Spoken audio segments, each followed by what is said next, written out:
Entrevue de Daniel Ménard du 24 août de l'année 2011. Alors, dans le passé, j'ai déjà fait des enregistrements où j'ai utilisé le pseudonyme de Néo de Québec et c'est la raison pour laquelle vous pouvez m'entendre, entre autres, être interpellé par Daniel Ménard en tant que Néo. Alors, j'utilisais à l'époque ce pseudonyme et cette entrevue, j'ai décidé de vous la partager maintenant, étant donné que Daniel Ménard est décédé récemment. Et puis, c'est entre autres l'une des façons que j'ai décidé de prendre pour lui rendre hommage et qu'à quelque part, les gens puissent bénéficier de l'héritage de sa parole, de sa vibration.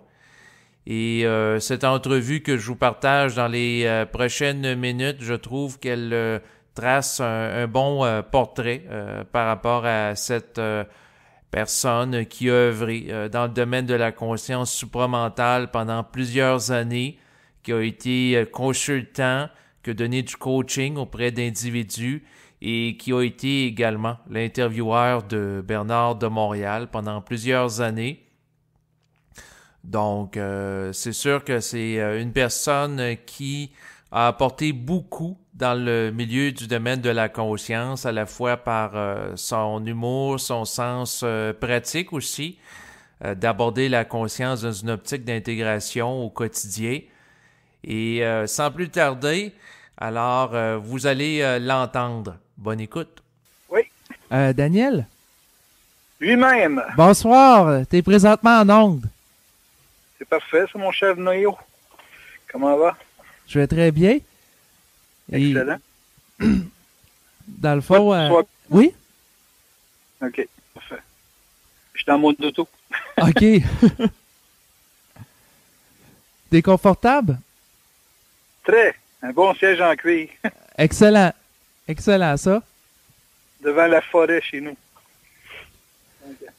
Donc, c'est ça. On va débuter l'entrevue ensemble.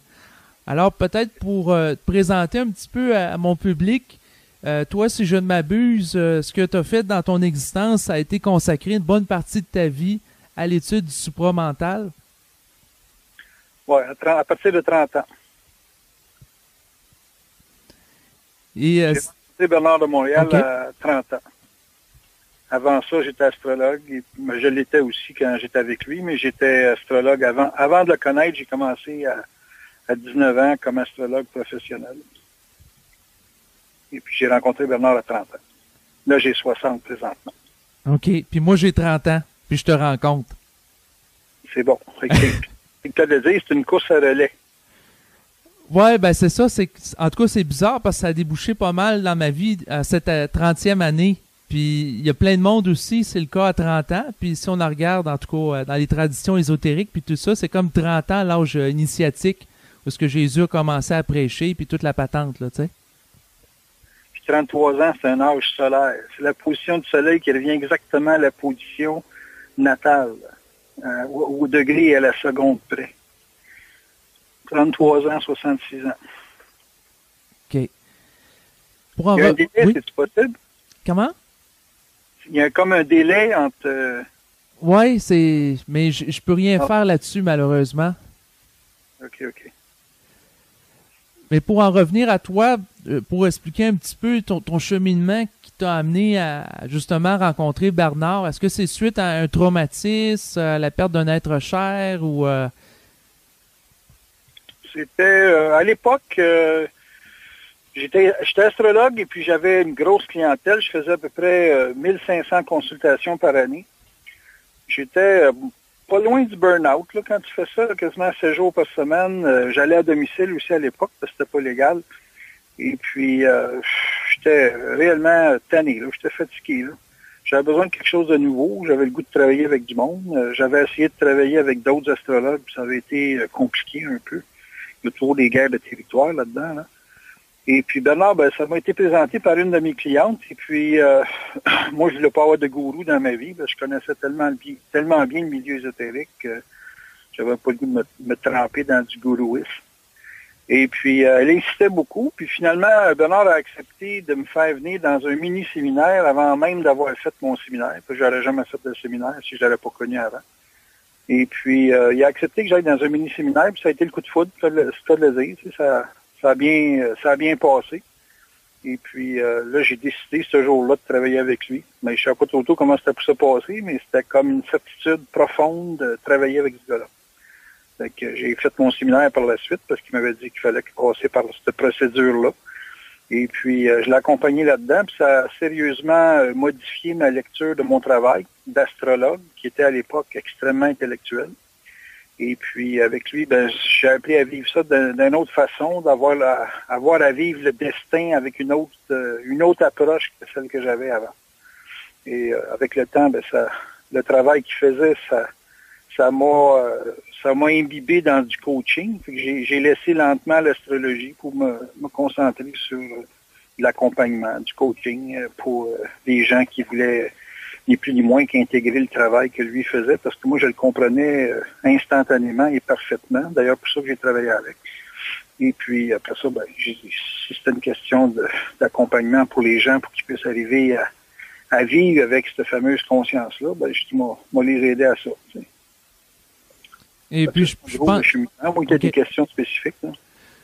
Oui, ça donne une idée en gros. Puis aussi, ce qu'il faut dire là-dedans, c'est que tu es devenu, à un moment donné, l'intervieweur principal là, de Bernard pendant plusieurs années. Là. La raison principale, c'est que j'ai compris que dans son travail, il ne fallait pas avoir à penser une question. Il fallait simplement laisser parler. Et c'est sûr que ça se faisait sur le contact sans que j'aie vraiment conscience du contact à l'époque. C'était comme un muscle naturel, parce que étant donné que j'avais été médium longtemps, ça m'avait longtemps préparé à être un canal. Mais dans ce temps-là, le canal, il faut s'entendre, là, c'était plus à caractère astral qu'à caractère mental. Mais c'est quand même une préparation que j'ai connue pendant au moins 15-20 ans. Là. Et puis quand je suis arrivé avec lui, c'était facile. Tu sais, c'était comme être canal, c'est être canal. Tu sais, être canal, tu laisses parler, tu laisses dire les choses. Et puis quand il me demandait des questions, c'est comme inventer une question au fur et à mesure que lui parlait. Tu sais, c'est comme deux truites dans le ruisseau qui se suivent ensemble, ni plus ni moins. C'est un peu comme ça. Donc, c'était facile. Mais je comprends que pour les gens qui sont intellectuels, c'est difficile d'avoir cette perception-là qui est purement psychique, qui n'est pas psychologique, qui n'est pas intellectuelle, qui n'est pas rationnelle non plus. Mais ça a été la principale raison pour que je l'ai accompagné longtemps, c'est que c'était facile d'assimiler son matériel, parce que lui, il disait souvent dans ses conférences, il n'y a rien à comprendre. Fait que si tu t'attardes pas à la compréhension de ces informations, c'est comme tu fais une suite, comme, on va dire presque, pas dire émotionnelle, là, mais c'est comme une suite sentie. Tu sens la façon qu'il veut diriger la conversation, tu sens où ça s'en va. Et lui-même était canal. Fait que c'était comme deux canals qui, lui, c'est sûr qu'il s'alimentait à la source avec un plus gros débit, mais c'était comme aller à la même source puis être canal tous les deux de quelque chose. Fait que, moi, je pars toujours du principe qu'on est des messagers, puis que c'est pas le messager qui est important, c'est le message. Puis, il y avait un message, puis j'avais accès au même message, mais avec une formulation différente parce que j'avais une programmation karmique différente de la sienne, ça va de soi. Parce qu'on n'a pas toute la même fonction dans la vie, mais on peut s'abreuver de la même source, peu importe qui on est. C'est ça en gros. Et puis, je serais curieux de savoir, justement, après ton passage avec Bernard, parce que, bon, actuellement, Bernard est décédé depuis plusieurs années. Je suis curieux de savoir où ce que tu en étais dans ta vie par rapport à tout ce cheminement-là que tu as fait. Bernard, quand il est mort, il nous avait préparé à sa mort parce qu'il était, il était 8 ans malade. Tu sais, fait que je l'ai vu mourir. Ça a été long, son affaire. Mais d'un autre côté, comme je te dis, il était canal, fait que les forces à travers lui, ils nous ont appris à nous détacher du personnage. Puis dans mon cas, ça s'est détaché avec peut-être pas facilité, mais avec une compréhension du fait que son travail, lui comme canal, avait fait son terme et que l'environnement à qui il avait donné les principes était nécessairement obligé de les appliquer, de vivre avec. parce que tu peux pas être conscient si tu vis pas ta vie. Il faut vraiment que tu vives pour comprendre ce que c'est une vibration, parce qu'il y a vraiment rien à comprendre au niveau de l'intellect. C'est tellement simple, la conscience, que ça m'est affolant pour l'ego, tu sais, parce que l'ego, il cherche des affaires compliquées. Et puis, tu sais, suivre une vibration, c'est comme faire l'amour, ça s'apprend pas dans les livres, ça se vit. Fait que la vibration, c'est une chose qui t'habite, parce que la vibration vient de ta propre source, de ton esprit. Lui appelait ça le contact, le double. Dans d'autres religions, même la religion catholique, on parlait de l'ange gardien. C'est une force qui te pénètre et qui est toi, mais qui est toi sur un autre plan. Et puis, c'est une symbiose qui se fait, si je prends l'exemple du computer, l'ego, c'est l'ordinateur, le programme, c'est l'âme, puis l'esprit, c'est celui qui pitonne au clavier. Fait que tu peux pas diviser l'esprit de l'être. Et même si l'âme prend bien de la place dans la vie pour l'exploration puis l'expérimentation, ça reste toujours que c'est l'esprit qui a la facture immortelle du lot. Parce que le programme, il va être désuet, il va avoir besoin d'une version 3, 4, 5, 6. Puis ça, c'est les réincarnations. Puis le computer aussi, il te fait évoluer. Mais ce qui évolue pas, parce que c'est un élément qui est déjà développé, c'est l'esprit. Fait que c'est comme quand l'esprit te pénètre ou t'habite, ben c'est là que tu es conscient d'être messager. Puis c'est là que tu vois que le message, c'est ce que tu as à faire, mais c'est pas ce que tu as à comprendre. Ce que tu as à comprendre, c'est pas sûr que tu vas le faire. Mais ce que tu as à faire, peu importe que tu le comprennes ou que tu le comprennes pas, ça va te mettre en vibration, puis ça va te placer dans une situation d'exécution de ta programmation. À savoir pourquoi tu es programmé, ben là, ça revient tout le temps à la fonction, au mandat cosmique que Bernard parlait à l'époque. Et puis, c'est intéressant parce que là, ça va déboucher sur une thématique que je désirais aborder avec toi, c'est-à-dire celle de la liberté réelle qu'a l'individu. Ouais, ben, donc tu parles à un astrologue, fait que liberté puis destinée, ça fait un drôle de mélange. J'ai passé ma vie à essayer de comprendre le lien qu'il y avait entre ce qu'on vivait et puis l'invisible. Et puis, évidemment, quand tu passes, moi j'ai commencé à 15 ans là-dedans, surtout vers 17 ans, j'avais assez de matériel parce que je prenais des cours en hypnose, en magnétisme, en tout ce qu'il y avait d'ésotérique à l'époque. Et puis, c'est sûr que quand tu comprends que tout est marqué, parce que tout est conséquentiel, que si tu poses la main sur une chose, ça va faire un rapport avec d'autres choses, puis que finalement, tu es lié aussi télépathiquement à plein de gens qui sont en contact avec toi. Mais quand tu observes ça pendant 20 ans, 30 ans, c'est bien évident que la notion de liberté est très relative. Tu sais. Fait que, tu sais, moi, personnellement, j'ai beaucoup de chats chez nous, j'en ai une trentaine, puis une là, qui est morte il n'y a pas longtemps, a dû se faire bouffer par un pécan ou un loup, un coyote, je sais pas trop, en tout cas, elle s'est fait bouffer, ça c'est clair. Mais moi, je fais de la fièvre quand je perds un chat. Fait que j'ai su qu'elle était morte parce que j'ai fait de la fièvre. Puis c'est comme ça à tous les chats que je perds. Fait que tu es lié à ce qui est proche de toi. Fait qu'imagine-toi des êtres humains avec qui tu as des expériences à vivre, autant d'un point de vue négatif qu'au point de vue positif, mais tu les vibres à distance. Si tu vis un parallélisme aussi développé avec des gens proches, ben, tu imagines que le destin est impliqué là-dedans, parce que ça veut dire que tout être est conséquentiel d'un autre, et puis toi-même, tu es une conséquence pour quelqu'un aussi. Fait que pour moi, la liberté réelle, en tout cas pour ce qui me reste de perception qu'on peut vivre un changement, puis que l'ego peut avoir une impression de contrôle, c'est la lecture. Je disais souvent à mes gens dans mes groupes privés, je disais, écoutez, vous ne pouvez pas changer votre vie. Votre destin va vous imposer des tests. Les tests, c'est des factures négatives dans votre vie. Vous allez vivre une expansion ou une énergie réellement de plus facile ou de bonne vie ou de vie facile que si vous passez les tests. Et la vie, c'est une machine à piton, c'est un clavier d'ordinateur. Tu pèses un E, tu vas avoir un E à l'écran. Tu pèses un L, tu vas avoir un L à l'écran. Il n'étendez-vous pas à peser n'importe quoi sur votre clavier et puis avoir une belle phrase bien écrite. Ça demande une bonne organisation de ce que tu vibres.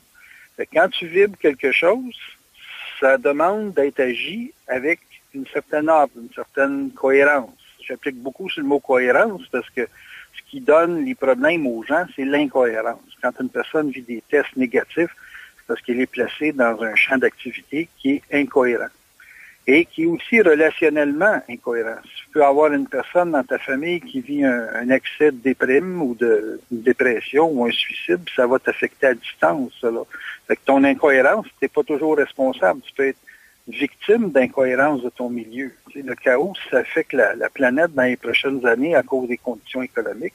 Tout le monde va être affecté, même les plus riches, même les gens les plus ordonnés, les plus organisés au niveau de leurs finances.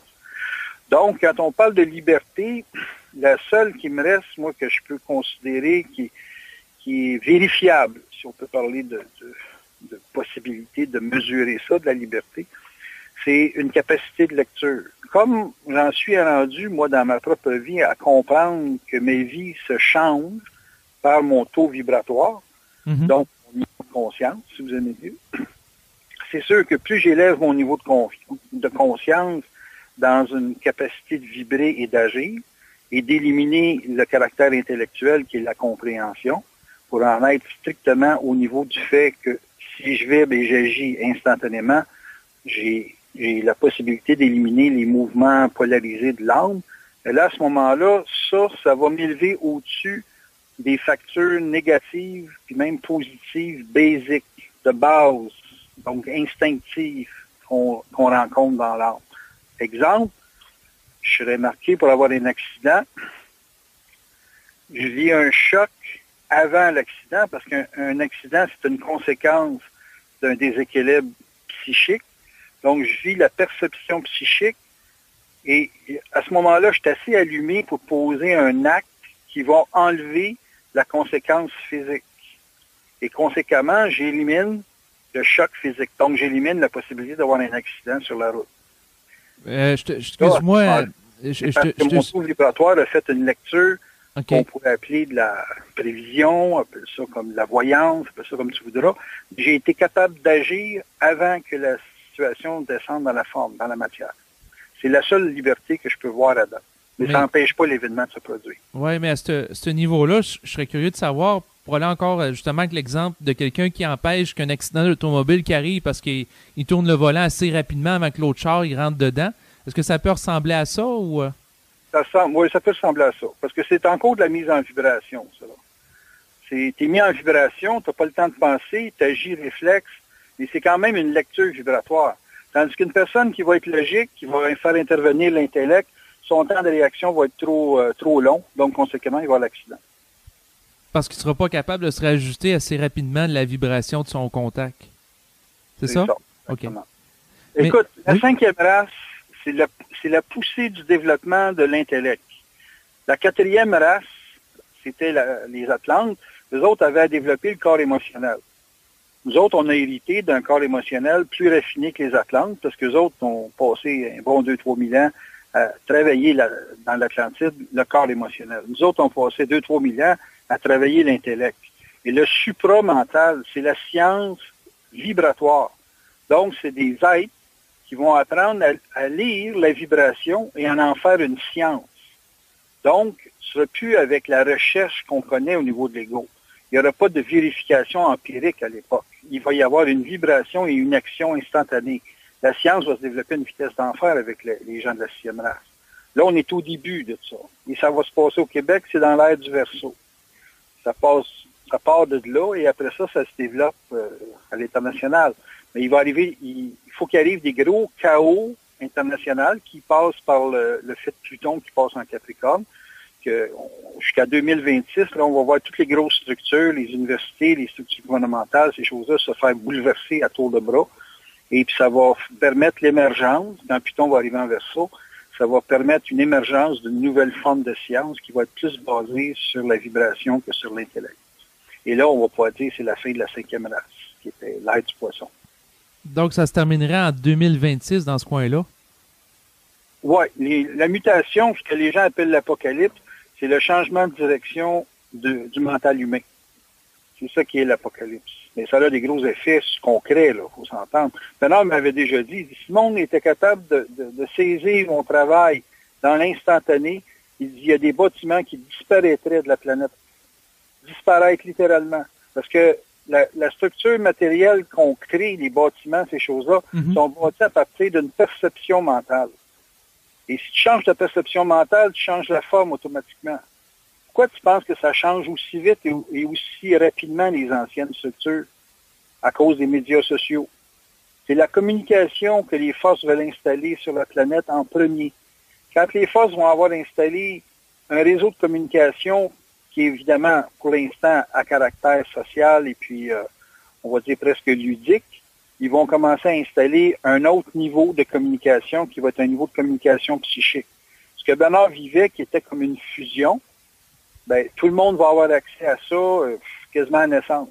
Les jeunes comme toi, là, les jeunes de cette génération-là, comme mon gars qui a 33 ans, moi, je l'ai fait parler sur le contact qui avait l'âge de 5 ans. Puis après ça, je l'ai fait parler en public qui avait 12, 13, 14 ans. Il y a des gens qui écoutent présentement l'émission qui ont été témoins de cette période-là. Puis toute sa vie a été comme, comment je dirais ça, soutenue par un mouvement qu'on pourrait qualifier de télépathique. Il n'a même pas fini sa 12e année, puis aujourd'hui, il y a une business qui rapporte il fait 1 million de chiffres d'affaires par année. Fait que, faut croire que faire de l'argent, c'est juste une question de bonne décision, là. Oui, ben c'est excellent, mais dans le fond, si je te comprends bien, c'est que les enfants, dans les prochaines années, ils vont être beaucoup plus conscients, un peu comme peut-être on a annoncé beaucoup de gens par rapport à ce qu'il y aurait des enfants indigo, entre autres, là. Bon, je connais pas tellement les nouvelles modes X, Y, Z, là, je connais pas ça. Je peux juste dire une chose, c'est qu'on est un peu comme des rats. Tu sais, un rat, quand il s'habitue à un poison, ben sa progéniture est comme inoculée contre le poison. Bon, ben, moi, je figure que les jeunes comme toi, vous devriez être plus conscients que nous autres à notre époque, parce que vous n'avez pas les limitations qu'on a eues, nous autres, avec la religion, la sexualité, puis ces bébelles-là. Vous vivez plus votre vie au maximum. Tu sais. Vous allez plus traiter avec le rejet dans le couple, avec les problématiques basiques de la vie. Là. Vous autres rendus à 30 ans, c'est l'équivalent de nous autres rendus à 60 ans. Là. Fait que c'est sûr que vous avez un gros avantage, puis vos enfants vont également avoir un gros avantage parce que ils n'auront pas besoin d'aller à l'université. Ils vont avoir besoin simplement de lire un livre, de capter une expérience, de voyager, de rencontrer des cultures, puis de capter l'ambiance, l'environnement, puis ça va être suffisant pour leur éducation. On s'en va vers ça. On s'en va vers le monde de l'autodidacte. C'est le monde du verso. Hein. Fait que, moi, je suis verso personnellement, puis j'ai été extrêmement autodidacte dans ma vie. Moi aussi. Mais c'est pas ça qui m'a aidé le plus. Ouais, ben moi aussi, je suis du signe de Verseau, fait que c'est pour ça que je m'intéresse à ce type de choses-là, puis je fais des émissions qui ont attrait justement au supramental, au paranormal, ce type de phénomène-là. Le supramental, si tu veux avoir ma définition, c'est la théologie scientifique des temps futurs. C'est comme ça que je vois ça. Fait que les gens qui disent être supramental, faut pas que ce soit de la philosophie. Si c'est de la philosophie, ils sont pas supramentales. Être supramental, ça suppose que tu connais la vibration, que tu vis avec la vibration. Tu peux pas faire un livre sur le supramental. Tu peux parler des principes, mais tu sais, un principe, ça s'écrit en 5 pages, puis c'est fini, là. C'est de le vivre qui est la clé là-dedans. C'est quand ton mode de vie, c'est d'attendre la vibration pour faire n'importe quoi. Je pense pas que tu puisses donner un guide de recettes là-dessus. Il y a tellement de monde qui me demande des recettes. Je dis, écoute, la recette ultime, là, c'est d'aller par en dedans puis te demander qu'est-ce que tu as à faire. Puis quand ils te le disent, de le faire. Parce que si tu le fais pas, ils te le disent plus. Les forces, il y a une règle bien absolue. C'est où tu vis ta vie, ou quand ils te parlent, tu agis sur ce qu'ils te disent. Fait que ça devient comme avec le... Tu sais, au début, on pense qu'on est comme commandé. On est... ma mère disait tout le temps, je peux pas faire ce que je veux. Puis je comprends ce qu'il veut dire parce que quand les forces se présentent à toi, ce que tu vibres, c'est toi ailleurs, mais il faut que tu donnes à ce ailleurs-là, qui est un plan invisible, il faut que tu lui donnes la puissance que tu as quand tu as un GPS dans les mains. Si le GPS te dit de tourner à droite, puis tu fais à ta tête, tu tournes à gauche, parce que tu penses logiquement que ça n'a pas d'allure, le GPS, ben tu te rends compte que tu peux pas te servir d'un GPS. J'ai un de mes amis, il s'est estiné avec son GPS pendant quasiment 1 an de temps. Fait que, tu sais, achète-en pas, bonhomme, si t'en as pas besoin. Non, ben, quand tu es dans la conscience supramentale, c'est où tu es un philosophe, ce qui est à peu près ce qui se passe dans ceux que je connais, là, ou bien tu vis, ton mode de vie est appliqué à ça. Là. Si ça te dit le matin, tu vas pas travailler, ben tu vas pas travailler. Là, tu dis, j'ai peur que le boss me mette à la porte. Bon, OK, correct. Tu y vas, puis tu as un accident. Tu aurais dû pas y aller. T'sais. Mais les forces te l'ont dit, tu n'as pas écouté, puis là, tu as eu un smash. Puis là, ça fait que tu es obligé de prendre une semaine pour pas aller travailler. Donc, pour les gens qui sont logiques, c'est difficile, c'est très, très, très difficile d'avoir accès à la conscience supramentale.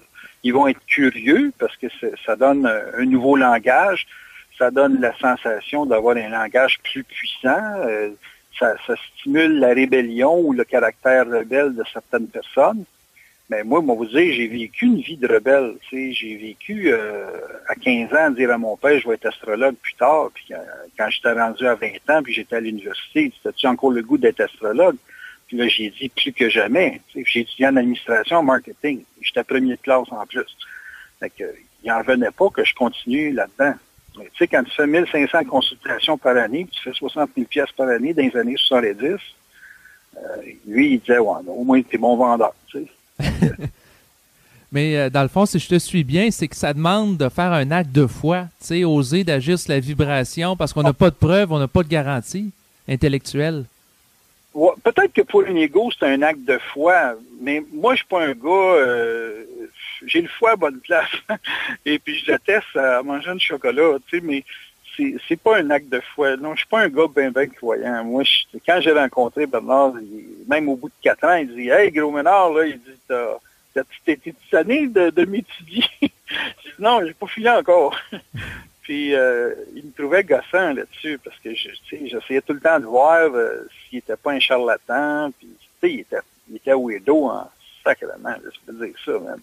Puis, en tout cas, je l'ai checké longtemps, même à la fin, il est humain, lui, là il est, parce qu'à un moment donné, tu finissais par penser que c'était un extraterrestre, ce gars-là, là. Mais c'est un homme, c'est un homme, comme tout le monde. Sa famille, elle voulait qu'il soit un homme aussi. Mais c'est ça, c'est qu'il y a le messager, puis il y a le message. T'sais. Moi aussi, j'étais un messager aujourd'hui, puis je l'ai toujours été, mais disons que j'en ai pris conscience avec lui, là, dans un sens, parce que à faire la différence entre l'homme qui aime les chemises à 1000 pièces, puis moi qui aimais les computers à 1000 pièces, puis qu'on voyait des différences. Quoi qu'il était Lion, moi j'étais Verseau, on s'entend que c'était opposé. Hein. Fait que là, j'ai vu qu'il y avait l'homme, tu sais, puis l'homme, il a été critiqué beaucoup, puis il a été mis sur un piédestal beaucoup. Mais ce qui est important, c'est pas Bernard de Montréal, c'est le message qui a passé à travers Bernard de Montréal. Au même titre que si moi je meurs un jour, je veux pas que les gens disent, ben ce gars-là, il était ça. Je veux qu'ils prennent le message, puis tous les initiés, parce que j'étais un initié, Bernard est un initié, puis peut-être qu'il va y en avoir une 50aine d'autres qui vont apparaître, je le souhaite, parce que plus on est de fous, plus on rit. Mais c'est sûr que les gens qui vont des initiés vont avoir un message à laisser, tu sais.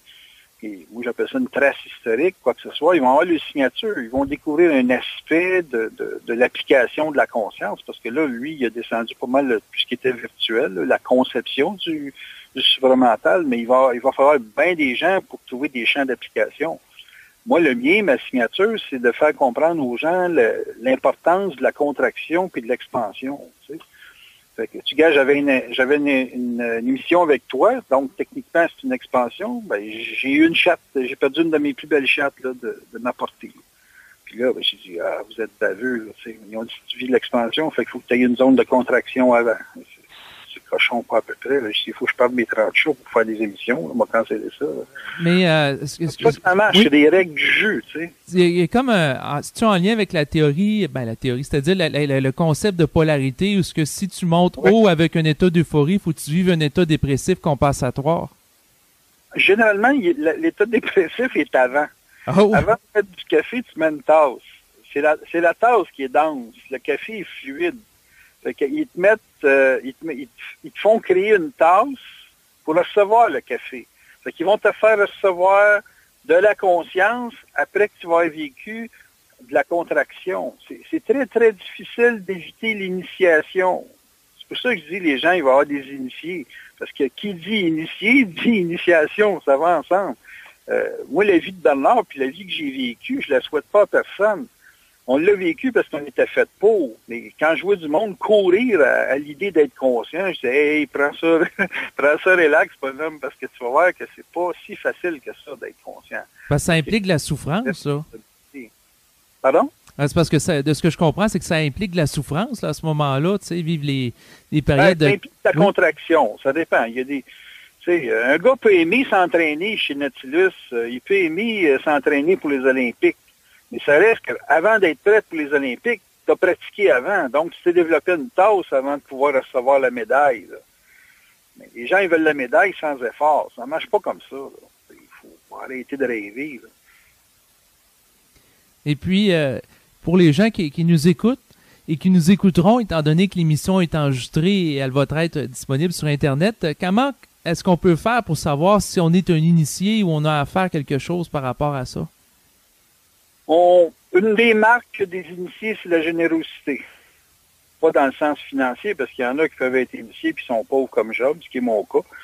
Mais c'est généralement des gens généreux. Ils sont généreux parce qu'ils sont capables d'écouter l'autre. Il faut avoir une grande écoute de l'autre, de ce que les gens vivent, puis une volonté de t'impliquer dans un mieux-être. L'être, il vient au monde avec beaucoup d'obstacles, et puis d'aider les gens à éliminer des obstacles, même si ça se fait à petit niveau. Tu sais, je peux presque dire qu'une mère de famille est un initié pour ses enfants, dans un sens, parce que toute son expérience de vie qui sert à permettre à l'autre de progresser, ses enfants, j'entends, ben c'est une forme de comportement d'initié. C'est parce que quand on parle d'initié, on s'attend tout le temps à toucher à des foules. Moi, j'étais jeune, je savais que j'avais une psychologie pas normale, là, ce qui était, tu sais, pour être astrologue, il faut pas que tu sois bien normal, surtout quand tu vas à l'université puis un collège classique, là, normalement, t'es pas destiné à ça. Mais j'avais comme, moi, à l'époque, ce qui était mon trip, là, c'était d'aider les femmes à se libérer de la domination de l'homme. Il a fallu que j'apprenne à me libérer de mon hommerie vis-à-vis de la domination que j'avais sur les femmes. Ça a été très long, un bon 30 ans, certain. Puis je pense qu'aujourd'hui, c'est pas mal plus, c'est plus facile de voir le comportement féminin. C'est ça. Moi, j'avais le goût de libérer les femmes de la domination masculine. Tu sais. Ça a été comme un mandat personnel. C'est pas le mandat de Bernard, mais être initié, ça implique surtout de comprendre des aspects psychologiques puis des aspects psychiques de l'être qui font que tu poses des actes qui vont amener une amélioration de la vie de ton environnement. Un gars comme Jack Layton, qui vient de mourir, là, pour moi, là, la façon qu'il opérait, là, il y avait la nature de l'initié, ce gars-là. Il faisait de la politique, mais il y avait quand même une nature d'initié. Tu peux avoir des gens qui sont initiés sans vouloir être initiés, puis sans savoir qu'ils sont initiés. Là. C'est pas nécessaire d'avoir l'étiquette, parce que les gens font, à cause de l'ego, bien souvent, ils vont se donner une autorité avec ça qui est plus de l'initié, mais qui est du maître. Tu sais. J'ai vu beaucoup de gourous dans ma vie. Il y a beaucoup de gens qui veulent s'installer supérieurs aux autres. Et puis, dans cet état de supériorité-là, ils développent une autorité qui rend les autres esclaves de leur lecture, de leur comportement, de bien des choses. Tu sais. Donc, j'ai déjà connu des gens qui étaient avec Moïse, là, tu sais, celui qui... Oui, Moïse Thériault, là. Oui, c'est ça. Ben, j'ai déjà eu une couple de ceux qui étaient pris avec lui, là, Daniel Ouellette, entre autres, là, dont une de ses amies avait écrit un livre là-dessus. Il m'avait expliqué comment il était devenu sapé mentalement par ce gars-là. Ben, lui, c'est un maître, ce gars-là. C'est un maître noir, là, dans le sens de la magie noire. Mais c'est un maître pareil, là. Et puis, il a tout compté ça. Puis, il avait justement besoin de Bernard pour se libérer de ce magnétisme-là, parce que ça opérait même si le gars est en prison. Pas des farces, hein. Tu vois à quel point un être humain peut être conditionné par le magnétisme d'une personne. Ça peut être genre. Fait que pour moi, il y a le monde des maîtres, puis il y a le monde des initiés. Tu sais. Un maître, pour moi, c'est toujours un individu qui va opérer à partir de l'ego. Il va arriver avec un système intellectuel, puis il va essayer d'imposer au niveau de l'intellect une ligne de conduite. Donc, je ne te nommerai pas de nom, mais il y a du monde qu'on a connu là, qui étaient des maîtres. Et puis, ben, c'est sûr que c'est intéressant de faire la distinction entre les maîtres et les initiés. Et justement, par rapport à ça, est-ce que tu crois qu'on va finir le temps des maîtres, puis des gourous, puis des religions pour passer à une ère qui est plus initiatique, là? Écoute, honnêtement, là, je crois pas que ça va être le maître qui va débarquer. Je pense plutôt que c'est l'adepte qui va débarquer. Quand quelqu'un se libère d'un maître, il arrête le maître d'opérer. Parce que la différence entre un initié, c'est capable de vivre tout seul. Un maître, ça a besoin de sa cour, ça a besoin de son environnement. Il fonctionne pas. Il n'y a plus d'identité s'il n'est pas un maître. Tandis qu'un initié, il est avec sa source, puis il n'a assez. Là, moi, je m'en vais lentement vers une retraite, puis j'ai mon petit groupe avec moi, puis j'ai bien du fun avec eux autres. Là. De ce temps-là, on organise des compétitions de carabines, de tir, puis on a du fun. T'sais. Mais je ne m'attends pas à m'étendre. J'ai pas la nature, justement, du maître. J'ai une nature plutôt axée vers l'isolement. Moi, j'ai fait mon travail. J'ai rencontré... j'ai arrêté de compter à 30 000 consultations. Ça donner une mesure. Puis ça fait déjà un bon 10 ans que j'ai arrêté de compter. Fait que si j'ai rencontré beaucoup de gens dans ma vie, ça m'amuse, toi, de parler avec toi, parce que, je sais pas, c'est une vibration. Les forces m'ont dit, avec lui, c'est correct, c'est beau. OK, j'ai embarqué. Autrement dit, l'entrevue qu'on fait, quelque part, on n'est pas libre pour reprendre la thématique de la liberté tantôt. Si, quelque part, on est dirigé par des forces. Je refuse tout le temps quand quelqu'un me demande. Comment? Je refuse tout le temps de faire des choses à caractère public. Okay. Si quelqu'un me dirait, veux-tu venir en France faire des conférences? Je dirais non. Ça ne m'intéresse pas. Je l'ai fait, c'est moi qui ai ouvert la France. Mais ça ne m'intéresse plus, je l'ai fait, la job. Mais toi, tu me l'as demandé, puis les forces m'ont dit, OK, c'est correct avec lui. Là. Tu comprends ça? Mm-hmm. C'est moi qui décide. Mais à ce moment-là, quand on en regarde ça, je me dis, est-ce qu'il est libre de faire l'entrevue avec moi? Non. Ça veut dire non? Non, ben, je suis pas libre. Je suis pas libre dans le sens qu'on me dit de le faire. OK. Mais dans mon historique, là, depuis 2-3 ans, j'accepte presque rien. T'sais, si quelqu'un me demandait, ben, t'as fait une émission avec Néo, j'aimerais ça d'en faire une avec toi, je dirais non. Non, c'est... les forces t'ont choisi, puis il n'y en aura pas d'autres. OK. Fait que, ben... dans l'ego, là. Non, je sais, il faut que je reste neutre. Oui, c'est ça. Je te nomme pas chevalier. Je fais juste te dire comment ça marche. Là. oui, non, c'est bien correct. Puis, en fait, je serais curieux de savoir, peut-être dans un autre registre, par rapport à la situation planétaire actuelle, quelle lecture qu'on peut faire des événements qui se déroulent, parce qu'il y a beaucoup de choses qui ont brassé, là, entre autres, dans les derniers mois. Il y a eu, entre autres, l'incident avec le nucléaire à Fukushima. Il y a eu aussi le phénomène où les États-Unis ont passé proche de la banqueroute avec le défaut de paiement il y a à peine quelques semaines. Ensuite, il y a eu plein de catastrophes aussi climatiques. J'ai l'impression que ça brasse beaucoup, puis je serais curieux d'avoir ton point de vue sur la situation présente. Écoute, partant du principe que Pluton est rentré en Capricorne à la fin 2008, novembre 2008, j'étais avec Richard Glenn quand j'ai fait presque mes prévisions pour les prochains 17 ans. Là. J'avais dit à Richard, j'ai dit, Pluton en rentrant en Capricorne, on peut s'attendre à des gros bouleversements en 2009. Puis j'ai dit, moi, depuis que j'ai 19 ans, j'ai prédit l'apocalypse en 2010. Et puis là, j'ai dit, je viens de prendre conscience que quand on est rendu à fêter l'année 2009, on rentre dans l'année 2010. Donc 2009, c'est l'année 2010 qui est en cours. Et quand on va dire on est rendu en 2010, mais l'année 2010 va être complétée. Il n'y a pas d'an 1 qui n'a pas été vécu toute l'année. Tu sais, en d'autres termes, quand c'est l'an 0, puis de 0 à 1, quand tu dis je suis rendu à l'an 1, bien, ton année 1 vient d'être faite. Donc en 2009, on était ni plus ni moins dans l'action. Comme là, en 2011, on est dans l'action de l'année 2012. Avec le calendrier Maya, c'est pour décembre cette année, en 2011, parce que c'est la 2012e année présentement. Donc, on peut dire que l'année 2012 va marquer, 2012 en considérant que c'est l'année 2011, on peut dire que l'année 2011, on va revenir au langage qu'on connaît, là, c'est l'année où ça va marquer une ligne dans le sable de tout ce qui doit être bouleversé dans le futur. C'est la fin des dictatures. On est dans l'ère du Verseau. Fait que Verseau égale anti-Lion, Lion étant monarchie. Et anti-Lion veut dire aussi automatiquement la fin des gestions d'État sous l'insigne. Tu sais, dans le temps, on regardait un médecin puis on le voyait quasiment comme un demi-dieu. Aujourd'hui, un médecin, c'est un médecin, point final. Là, il fait sa job, puis au même titre qu'on va demander à un plombier de faire le travail chez nous. Là. Bon, ben, on va regarder les administrateurs ou les politiciens comme des gens qui sont des gestionnaires, point final, comme des gestionnaires d'entreprise. Mais on ne les mettra pas sur des piédestals. On va leur demander, vous êtes payé pour faire votre job. Et vous ne pouvez plus faire ce que vous voulez. Les médias sociaux vont devenir politisés avec le temps. Ça va être extrêmement...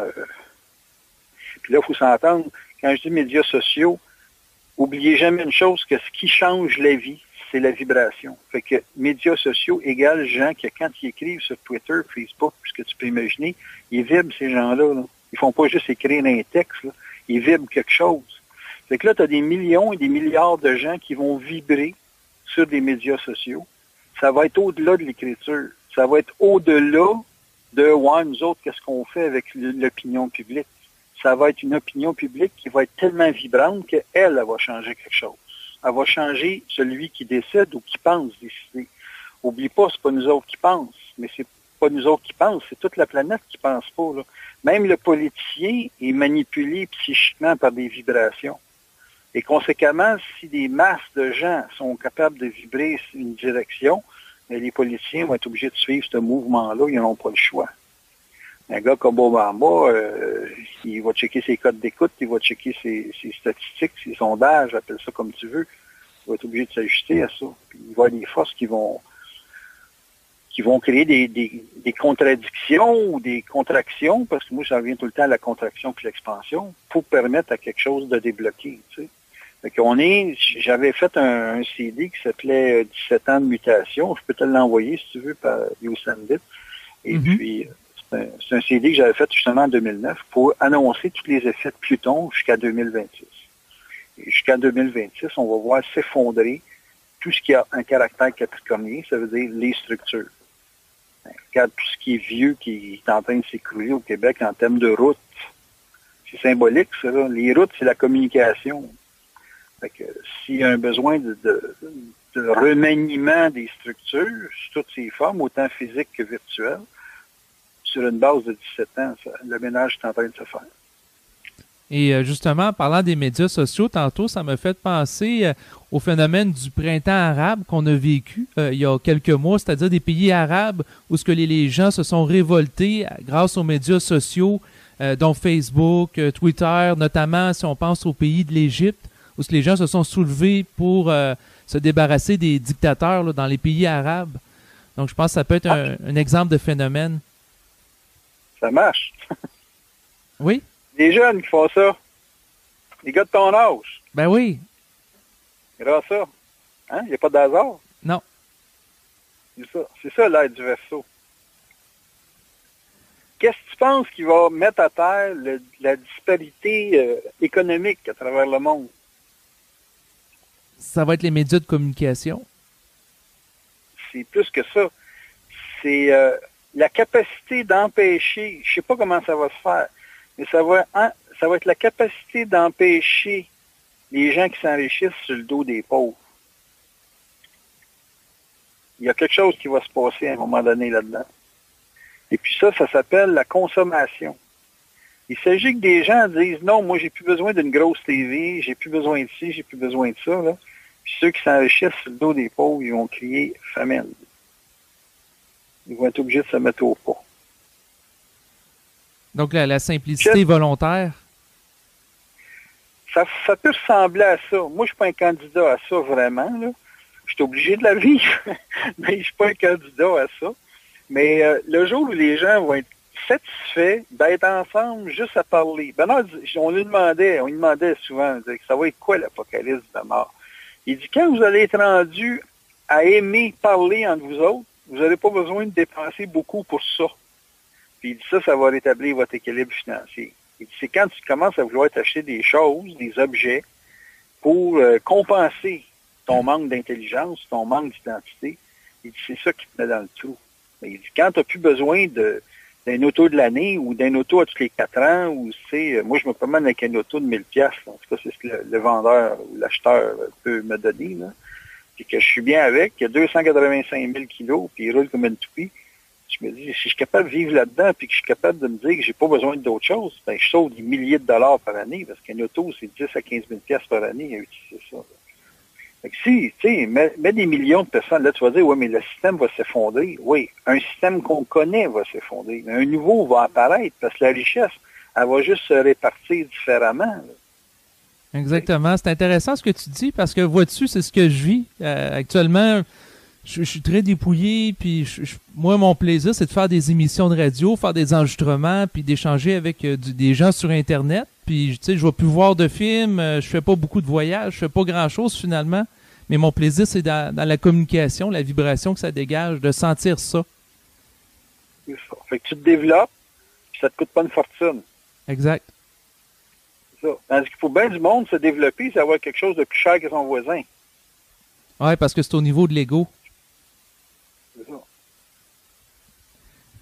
Mais je pense que ça, c'est un point intéressant qu'on partage aux gens, donc être la capacité de se contenter de peu, puis justement d'avoir une satisfaction personnelle à travers tout ça. Là.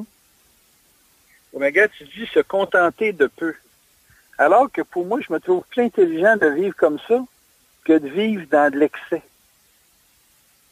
Tu sais, je suis capable de vivre bien, d'être heureux, puis d'être efficace, d'être utile aux autres. Ou être utile aux autres, c'est aussi être apprécié des autres, sans être obligé de chercher une appréciation en les dominant par une forme quelconque. Fait que tu me dis que là-dedans, il y a plus de plaisir que dans le plaisir de toujours comparer. Puis là, il y a un effet d'enchère là-dedans. Là, un va dire, ah ben lui, mon sacrifice, moi le planter, je vais m'acheter ça, je vais faire ça. Fait que là, tu tombes dans le trip de la consommation, puis ça n'a plus de fin. Là. Ouais, c'est ça, le phénomène du voisin gonflable ou de savoir c'est qui va avoir la plus grosse piscine entre les deux, puis le plus gros char, puis... c'est ça. C'est ça que moi aussi, j'ai mis ça de côté, puis tu sais, j'étais avec des amis, puis tu sais, si ça fait pas leur affaire la manière que je suis, ben, tant pis pour eux autres, je vais trouver d'autres personnes, puis tu sais, je passe à autre chose. C'est ça, exactement. Mais c'est pas de juger ceux qui ont des avantages. Ceux qui ont un avantage financier, ils l'ont. Mais c'est la capacité de te le partager et de ne pas te juger dans ce que toi, tu as comme différence. Les autres, ils te demandent d'être reconnu, de les reconnaître. Il faut qu'ils soient capables aussi de te reconnaître. Parce que s'ils jouent d'ascendance là-dedans, moi, comme j'ai dit souvent, je dis, moi, t'en mettre entre les dents, là. Donc, ouais, ben c'est ça, il faut pas se laisser dominer par aucune force là, extérieure à soi. Là, ouais. C'est ça, exactement. Mais ça, comme on dit, le spectacle est dans le spectateur, hein. Ça demande une lecture de la vie qui est dégagée de la forme. Et c'est ça, être conscient. Être conscient, c'est cette dimension-là. Et je me demandais, pour acquérir cette conscience-là, tantôt on parlait de procéder à partir d'agir sur la vibration. Est-ce que, dans le fond, au fil du temps, au fil des consultations que tu as faites auprès des gens, est-ce que tu as constaté qu'il y avait des gens qui étaient plus prédestinés pour ça ou c'est accessible à tout le monde? Ouais, ça, c'est la question du siècle. Moi, j'ai un gros défaut d'âme. Je suis pressé. Je suis pas un gars patient de nature. À 60 ans, je le suis un peu plus parce que je marche plus lentement.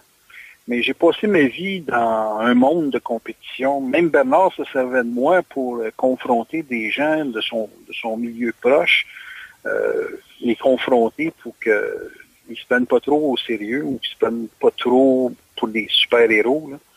Et puis, je servais un petit peu de punching ball parce que j'étais comme très rapide à saisir le comportement des gens. J'ai une réputation de gars tough, là, de gars difficile, puis je l'aime bien, cette réputation-là. Et puis, je me rends compte que les gens qui ont une disposition pour de la conscience, c'est des battants. Là. C'est des gens qui ont un goût du combat, qui sont capables de vivre avec les énergies négatives.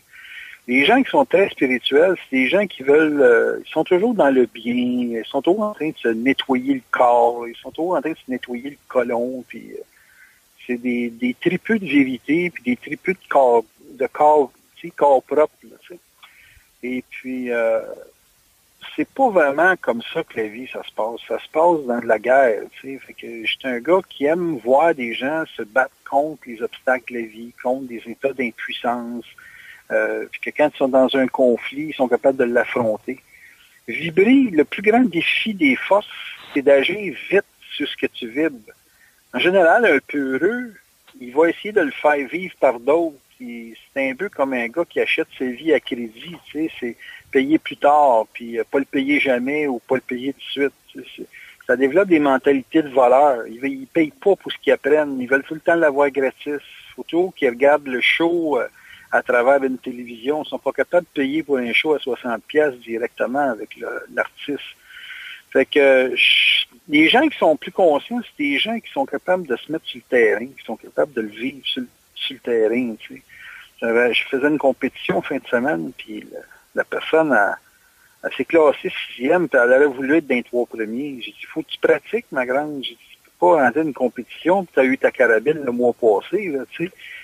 Ça demande de la pratique. Mais non, on voudrait gagner tout de suite. Mais ça, c'est des gens qui ont des problèmes avec la conscience. C'est généralement des gens spirituels. Fait que, si tu me dis qu'il y a des gens prédestinés, oui, il y a des gens qui naissent dans des familles où les parents sont plus, ils ont l'esprit de lutte plus que d'autres. Oui, dans ce sens-là. Oui. Et puis, t'amènes un élément intéressant, c'est-à-dire que souvent, les gens aimeraient juste à vivre du positif sans souffrir pour atteindre leur objectif. Mais de ce que je comprends, puis de ce que tu nommes, ben, c'est qu'il y a des forces qu'il faudra affronter, il y a des obstacles à neutraliser. Donc, ça demande du caractère, là, finalement, à s'éveiller. Écoute, je vais te dire bien clairement, les gens qui disent qu'ils sont conscients, c'est des gens qui n'ont bavé. Moi, j'en ai bavé dans la vie. Bernard, il y en a bavé dans la vie. Bavé, là, dans le sens que c'était pas facile. Ça demandait de faire face à des peurs. Fait que si quelqu'un se dit conscient, puis il y a un style homme rose ou il y a un style momoine ou maman, ça peut être un bon philosophe, un individu intellectuellement articulé, mais embarque-toi pas dans mon autobus, mon pit, parce que tu vas trouver que ça arrête pas à peu près, là. Non, c'est plus dur que ça, la conscience. La conscience, c'est pas juste de l'intelligence, c'est beaucoup, beaucoup de lutte. Tu sais, pense tout le temps à la tasse puis au café que tu mets dedans. Le café, il est fluide, mais si tu le mets pas de tasse, il va s'étendre, il va être plate, il va couler au plancher. Il y aura pas de corps, il y aura jamais de corps, c'est du café. L'intelligence, elle n'a pas de corps. Il faut pour que l'intelligence puisse se manifester qu'elle ait de l'autorité. Puis de l'autorité, c'est basé sur une lutte qui te donne de la reconnaissance. C'est les autres qui te donnent de la valeur. C'est pas toi qui as de la valeur. Moi, j'ai pas de valeur autre que ce que les gens me donnent comme valeur.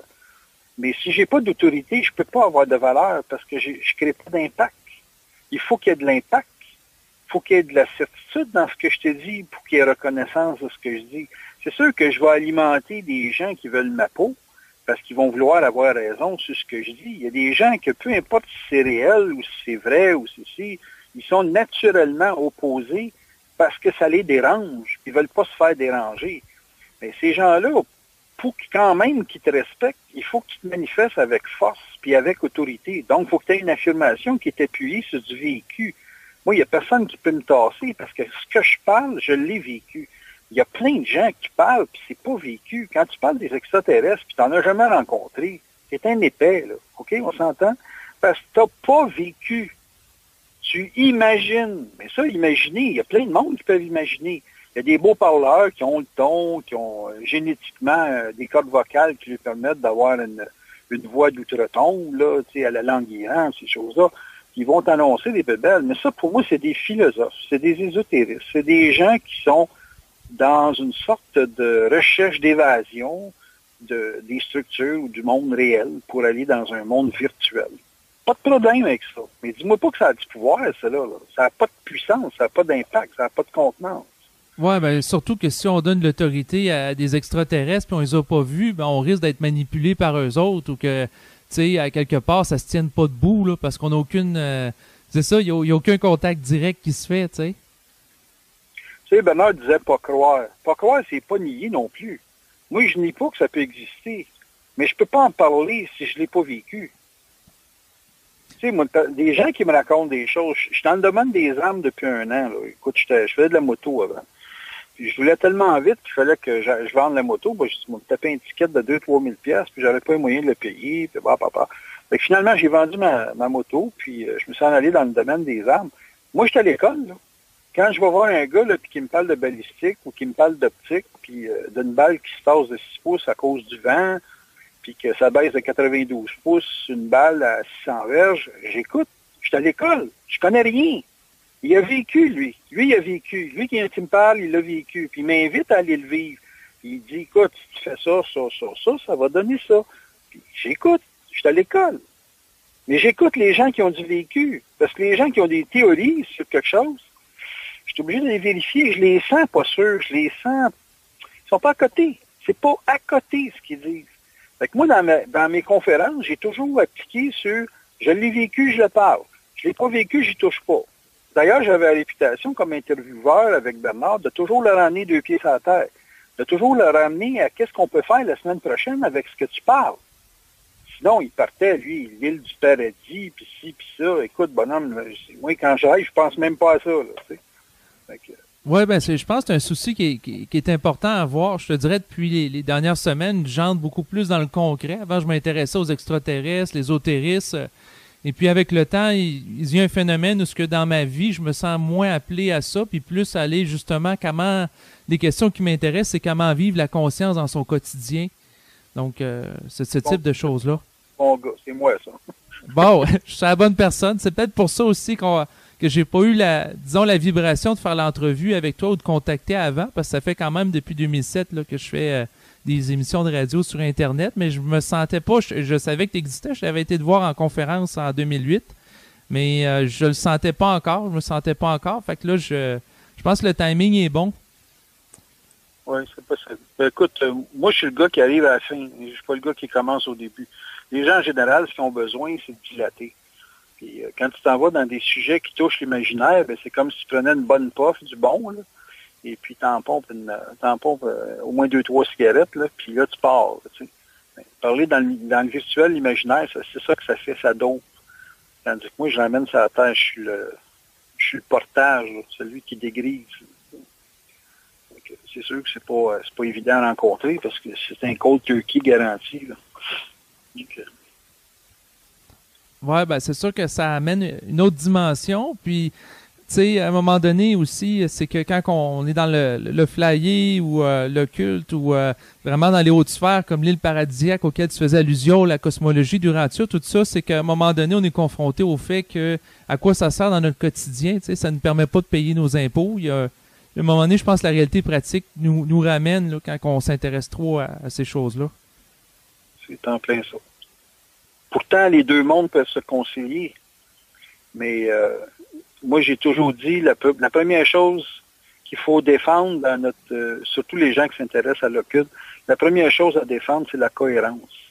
Si je parle à quelqu'un puis que je commence à y faire perdre cohérence, j'arrête de parler. Puis je reviens dans un langage qui est capable de contenir, qui est capable de vérifier dans son expérience de vie. Parce que, tu sais, être conscient, là, pour moi, c'est pas un objectif de vie. Là. C'est quelque chose que tu as à vivre si les forces te le laissent vivre. Mais les forces m'ont bien fait comprendre que c'était très, très, très long. Et puis quand ils disent aux autres très long, ça inclut plusieurs vies. Là. Fait qu'ils ont dit, parce que moi, comme je t'ai dit, je souffre de vitesse. Là. C'est vraiment une maladie pour moi d'aller vite. Et puis, ils m'ont fait bien comprendre que je peux pas forcer le rythme de personne. Les gens, ils ont le timing pour n'importe quoi. Okay. Puis la clé là-dedans, c'est la cohérence. Il faut qu'une personne qui vit une forme quelconque d'écoute de cassette, de CD, de tout ce que tu peux imaginer, ou qui entend parler un parleur là-dedans, il faut que ça colle à sa cohérence de vie. Tout le monde n'a pas le même genre de vie.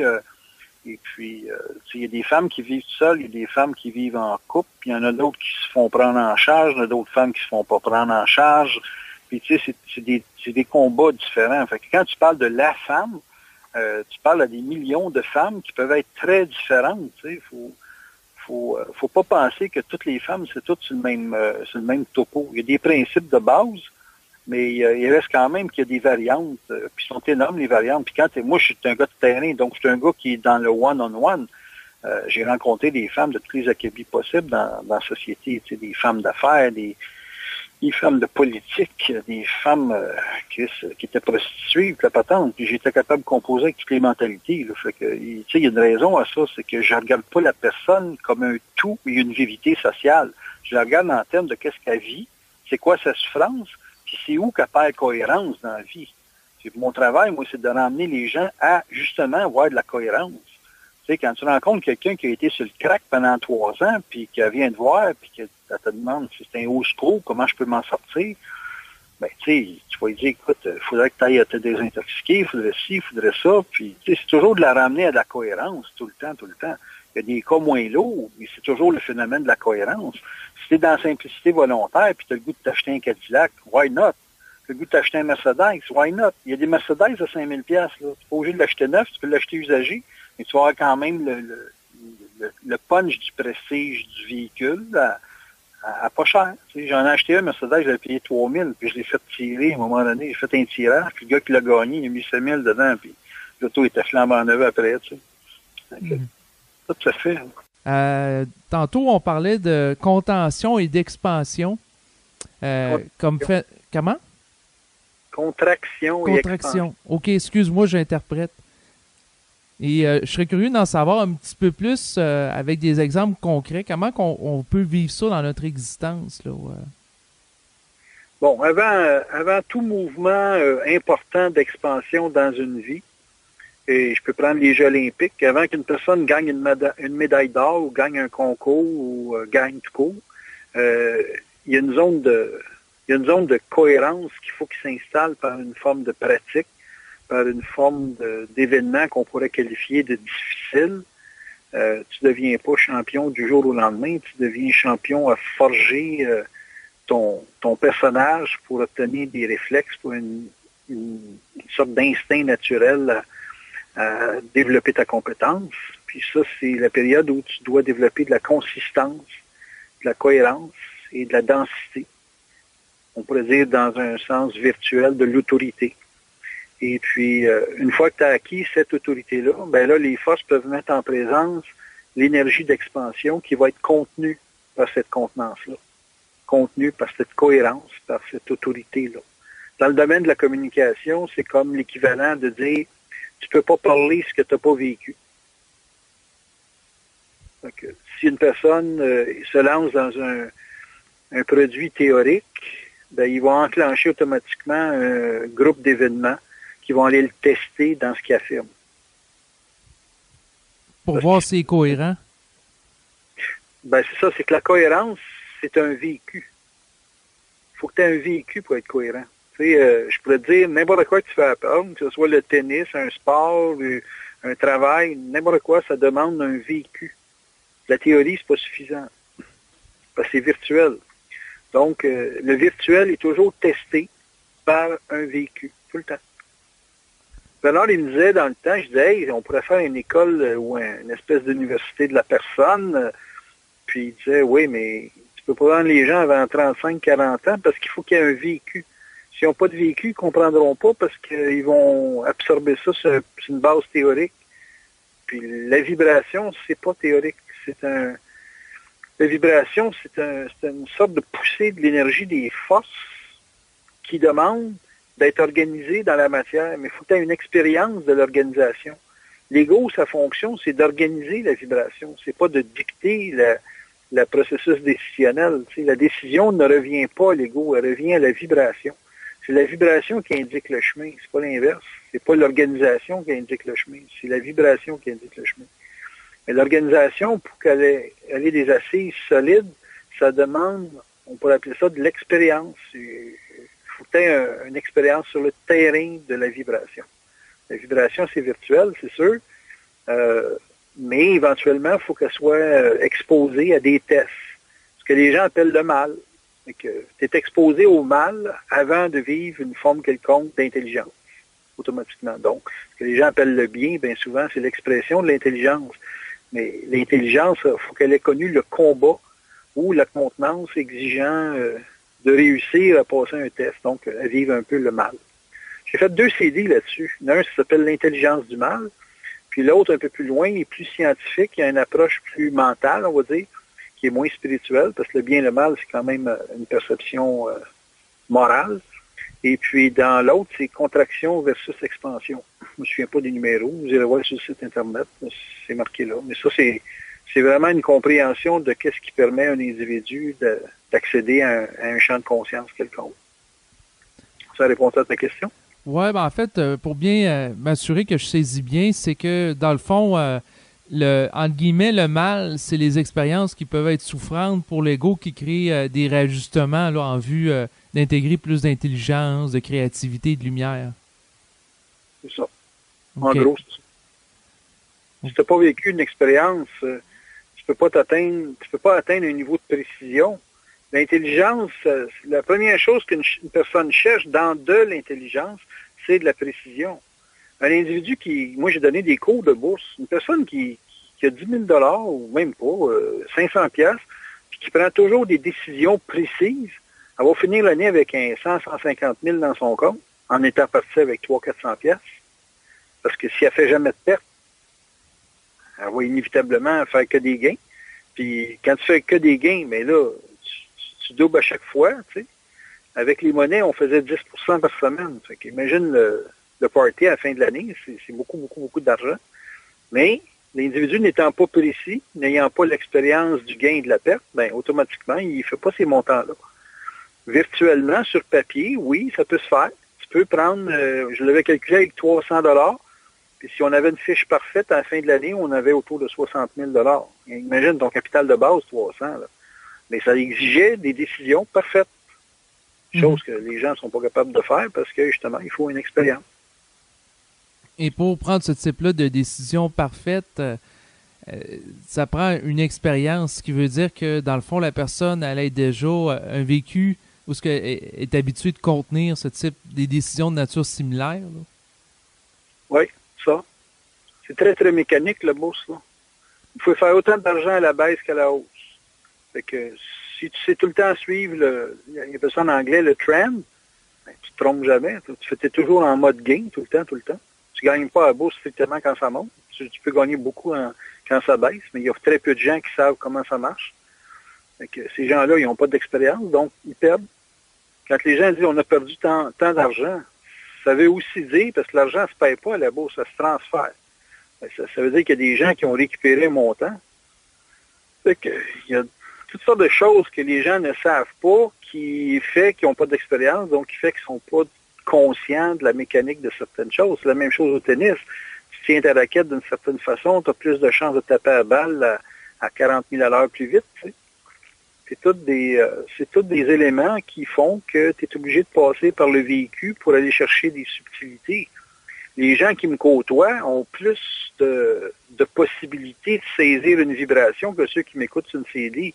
Parce que sur un CD, c'est difficile de passer une vibration, sans compter que je fais beaucoup de coupures dans mes CD, parce qu'il y a des choses, justement, que parce que tu n'es pas là, je ne peux pas t'ajuster sur le terrain, sur le moment même de la situation.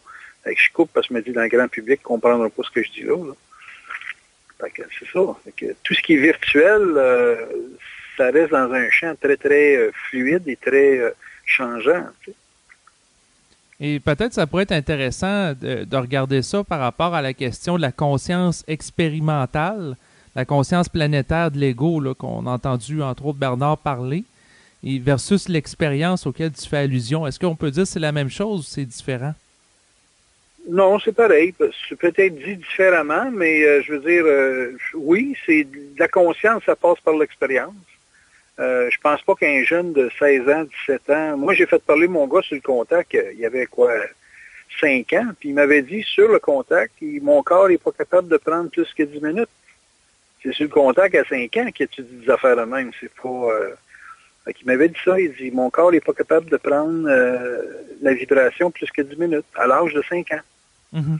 Puis, il m'avais dit, il dit, je vais pouvoir te reparler comme ça, il dit, quand je vais avoir 12 ans. Il m'a dit ça à 5 ans. J'ai respecté ça. À 12 ans, quand il y a eu 12 ans, mais là, j'ai recommencé l'expérience. Puis, vers 16 ans, je l'ai emmené sur mes consultants, mes formations, pour parler au public. Et puis, il voyait que, bon, ses corps étaient plus denses, il était capable de le prendre plus longtemps. Mais au bout de 3/4 d'heure, 1 heure, il fatiguait. Là. Son corps n'était pas capable de prendre la même pression. Mais tu sais, c'est normal, 16 ans, moi, là... j'étais plus éthéré que je l'étais aujourd'hui à 60 ans. On densifie avec les années, justement, à cause de l'expérience. Fait que oui, c'est une conscience expérimentale, une conscience planétaire. Ça reste une conscience pour prendre conscience de la planète, prendre conscience de l'information, ces choses-là.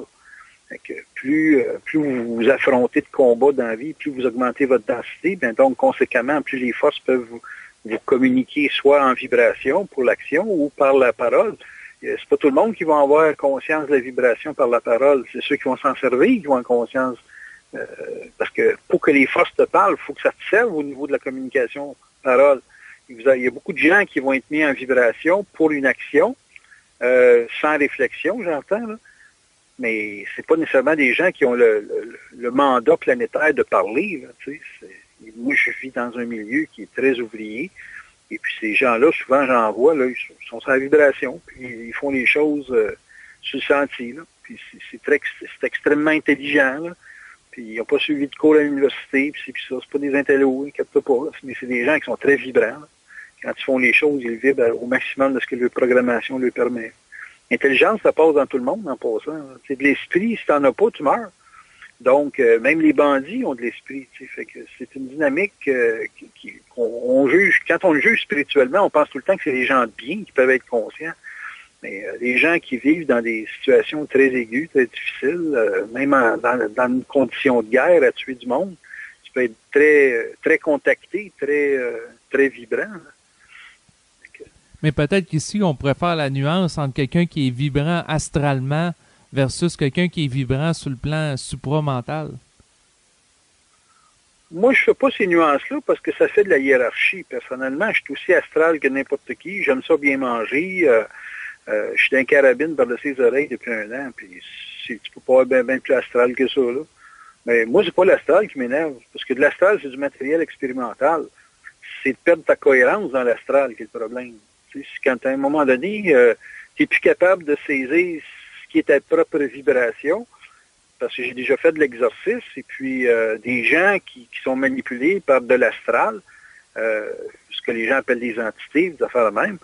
Moi, j'ai connu ça de proche, là. J'ai vu des femmes là, qui pesaient 90 livres avoir des voix de gars de club, là. Puis je faisais écouter la cassette, j'enregistrais tout. Je faisais écouter la cassette à la petite femme après, elle disait, c'est pas moi ça. Je te jure que c'est toi, on est tout seuls tous les deux dans le bureau. Fait qu'il n'y a pas personne d'autre. Elle était tombée comme dans un état de transe, toute la patente. Mais ça, c'est une personne qui, dans sa vie, avait été fortement, comme on dit, bouleversée par toutes sortes de choses. Et puis elle s'était fait coller une entité dans le portrait, là. Puis ça pouvait parler, cette affaire-là, là. Ça pouvait prendre le thème de voix du gars de club, là. Et puis, ces choses-là, j'ai vécu ça, moi, là, d'ailleurs, si tu veux savoir si un gars est un initié, tu peux demander de faire un exercice devant toi pour savoir si vraiment il est capable de faire la différence entre l'astral et le mental. Parce que c'est flagrant quand tu vois quelqu'un parler sur une mécanique d'angle, là, c'est hallucinant comment est-ce que ça parle. Versus l'esprit. L'esprit, ça, c'est limpide. Tu vois bien que c'est intelligent, c'est spontané, c'est instantané, ça a toujours une réponse à une question, ça n'a pas de bout, ça peut parler 100 heures de temps d'affilée, jusqu'à ce que le corps lâche, parce que c'est le corps qui va lâcher avant. Donc, une conscience astrale, ça me fait pas peur. J'ai eu des consultations avec des bandits ou des meurtriers, puis la patente, ça m'a jamais affecté. Mais une personne impressionnable, oui, elle peut l'affecter, puis là, elle va se faire astraliser, ça c'est sûr. Parce que justement, elle va être dans le jugement, elle va être dans une sorte de logique de bien et de mal, puis c'est là que tu es vulnérable dans ce temps-là. Et en lien avec ça, toi, dans le fond, de ce que je comprends, c'est que tu vas au-delà des polarités, là, c'est-à-dire l'astral versus ce qui est plus lumineux ou de l'esprit ou supramental pour parler de force d'une manière plus indifférenciée. Où est-ce que la lumière prend son utilité? C'est une bonne question. C'est en plein soleil que tu en as besoin? Non. C'est quand tu fais noir, hein? Exact. Là, la lumière cherche les ténèbres. Puis les ténèbres cherchent la lumière. Fait que c'est des points de rencontre harmonieux, moi, je trouve. Fait que moi, quand je rencontre une personne qui a un problème, c'est là que ça met en relief la lumière. Fait que j'ai du fun avec ça. J'ai du fun avec l'obscurité. J'ai passé ma vie bien en noir parce que la lumière était enveloppée de noirceur. C'est drôle. Ben, c'est d'avoir, dans le fond, la capacité de jongler avec les paradoxes là, de l'existence. Oui. La seule chose que j'essaie d'éviter, c'est que le mal me pénètre, dans le sens qu'il atteint ma santé. Il ne faut pas que ça atteigne mon corps. Que je sois capable de vibrer de la lumière dans le noir, dans le mal, c'est une affaire, mais il ne faut pas que le mal m'envahisse. Ce que je me protège du mal, c'est son côté envahissant. C'est très, très envahissant, le mal. Fait qu'il faut que tu sois capable de te mettre à l'abri de ça. Fait que dans une expérience d'âme, moi, quand j'écoute parler quelqu'un puis qu'il y a un ton dominant, je fais bien attention à ça. Parce qu'il y a une différence entre avoir de l'autorité. L'autorité, ça s'exprime avec force, mais ça ne s'impose pas. C'est imposant, mais ça ne s'impose pas. Il n'y a pas d'intention en arrière de la lumière en termes d'autorité. Tandis que quand c'est une autorité qui a une charge astrale, ça veut te dominer. Ça veut dire quoi, ça? Ça veut dire que ça veut te diriger. Ça veut t'imposer une ligne de conduite, une ligne de pensée.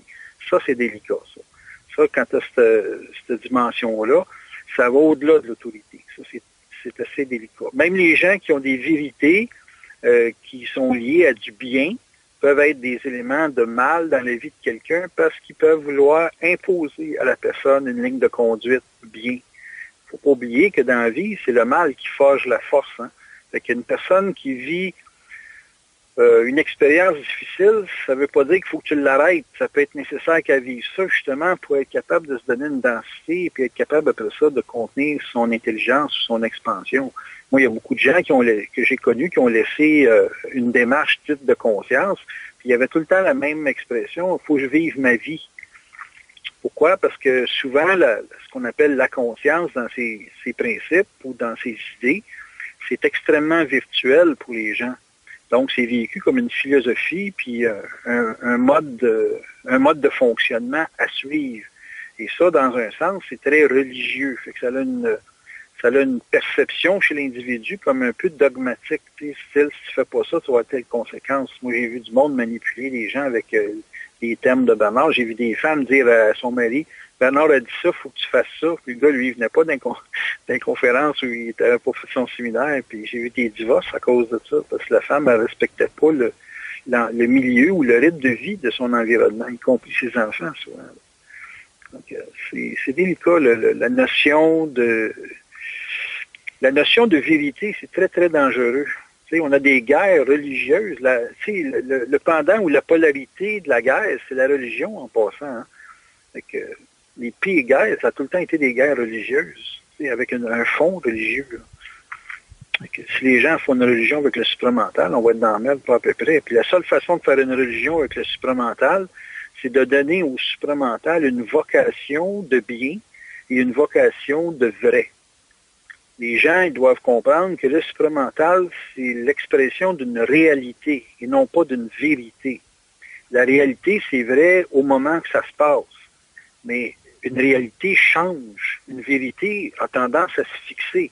Le monde de l'astral veut fixer les choses pour établir des dominances avec ça. Alors que quand tu es dans le monde de la conscience, il n'y a pas de morale. C'est un élément de réalité. Tu traites avec la pluie quand il y a de la pluie.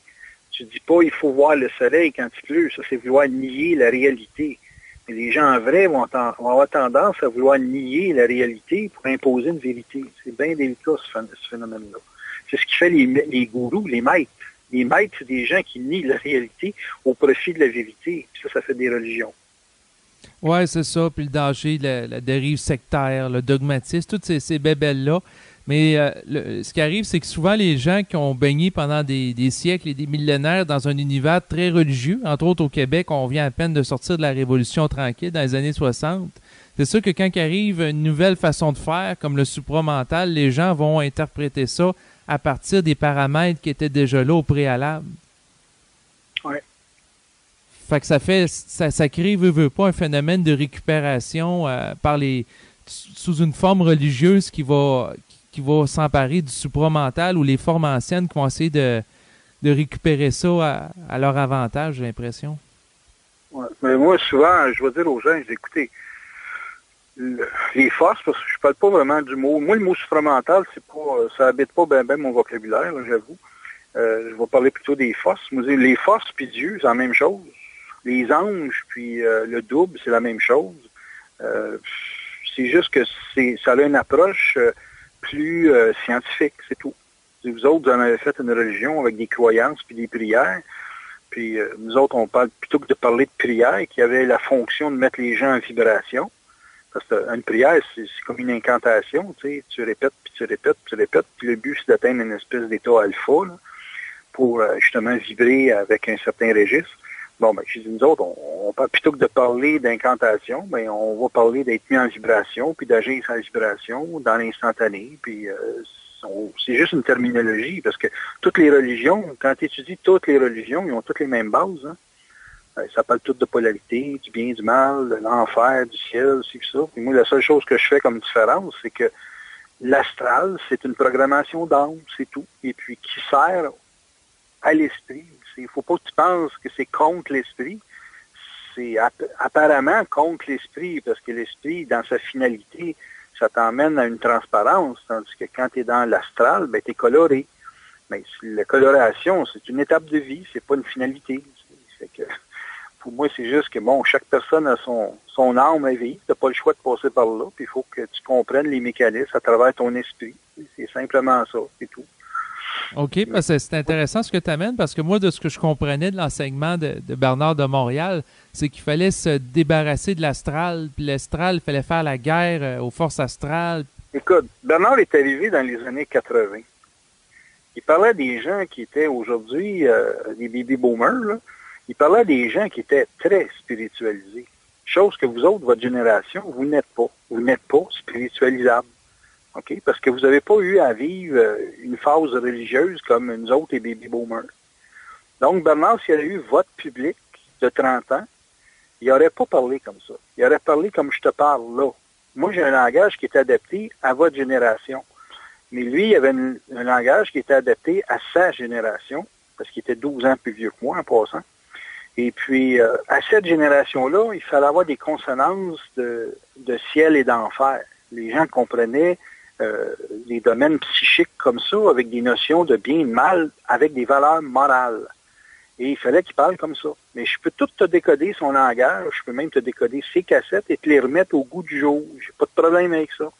Parce qu'il fallait qu'il parle de colère mentale au même titre que moi je te parle de tenir compte de la densité de la contraction ou de la densité du mal nécessaire pour pouvoir être capable d'affronter quelque chose. Mais quand tu regardes Bernard dans sa colère mentale, il fallait qu'il y ait une colère, donc un mal, pour contenir l'énorme quantité d'esprit qui passait dans le cadran. Ça demande des gens, des gars comme lui, comme moi je suis peut-être le 1/10 de ce qui était en termes de colère, mais des gens conscients, c'est pas des cadeaux, là. Faut pas vous imaginer que c'est des allumeurs de lampions, là. Moi, je suis une machine de guerre. Je te parle doucement parce que je parle à du monde, puis je suis dans un micro-téléphone, mais quelqu'un qui fait affaire avec moi puis qui est dans un trip astral, là, il passe un mauvais quart d'heure, je peux te le dire, il va être en sueur, puis il va vivre une semaine d'enfer. On est des guerriers. C'est des guerriers. Les guerriers, on nous appelait les guerriers de l'Apocalypse. On est des guerriers, tu sais. Et puis, ces êtres-là sont en guerre parce qu'ils doivent être denses. Ils doivent être des êtres qui sont extrêmement combatifs parce que la lumière, quand elle rentre dedans, là, je t'ai dit qu'elle t'en fait passer toute une machine. Elle te fait affronter justement l'astral, elle te fait affronter l'hypocrisie, la jalousie, l'instinct animal chez les gens, la possessivité, le territorialisme, ces choses-là. Ça n'a pas de bout de comment est-ce qu'il faut faire la guerre. C'est une guerre mentale, mais c'est une guerre pareille. Souvent, un gars comme moi, ça a eu des incarnations de samouraï. Un gars comme Charles Sabourin, ça a été un samouraï dans le même temps. On s'est rencontrés là. Donald Moses, la même chose. Je disais tout le temps, on est les 3 samouraïs de Bernard. Bernard avait besoin de bodyguard à l'époque, puis on était ses bodyguards. Fait que, c'est sûr que dans la dynamique de la conscience, vous allez avoir une espèce de zone de conflit avec des humeurs, des sentiments, des émotions, la manipulation de l'amour tel qu'elle est vécue à travers le cinéma, ces choses-là. C'est horrible le combat que tu as livré là-dedans, comment que les femmes se font furwapper avec ça. C'est hallucinant, là. Tu sais, fait que c'est un combat, c'est vrai. Fait que, il y a un combat avec l'astral. Bernard, à cette époque-là, il parlait à des gens qui étaient plus astral que mental, donc plus loin de l'esprit que lui, puis il était obligé de parler leur langage à eux autres, parce que les gens étaient pas capables de vivre la schizophrénie temporaire. Avant que tu saches que l'esprit, c'est ton esprit, il faut qu'il divise l'esprit de l'âme pour te faire voir la différence entre l'âme et l'esprit. Il a pris, je sais pas, au moins 15 ans de sa vie à faire ça, tu sais, de diviser, de rendre les gens pratiquement schizophrènes à leur dire les forces puis vous autres. Mais c'est pas les forces puis vous autres. Au stage où moi je parle avec les gens, je leur dis les forces, c'est vous autres. C'est pas les forces et vous autres. C'est vous autres les forces. Excepté que faut faut que ça puisse être clair que c'est eux autres qui se manifestent. Il faut que dans vos actions, vous ayez de la contenance, de l'autorité, c'est ça. Sinon, vous êtes encore astralisable, donc vous pouvez changer, modifier, altérer la direction de la vibration, puis là, être pris dans des expériences épouvantables. C'est ça. Mais ça, si tu veux vérifier les gens qui se disent initiés, là, fais-leur faire un exercice. Tu vois ça que c'est pas qu'un petit party à peu près. S'ils sont réellement sérieux dans leur démarche, ils vont être capables de le faire.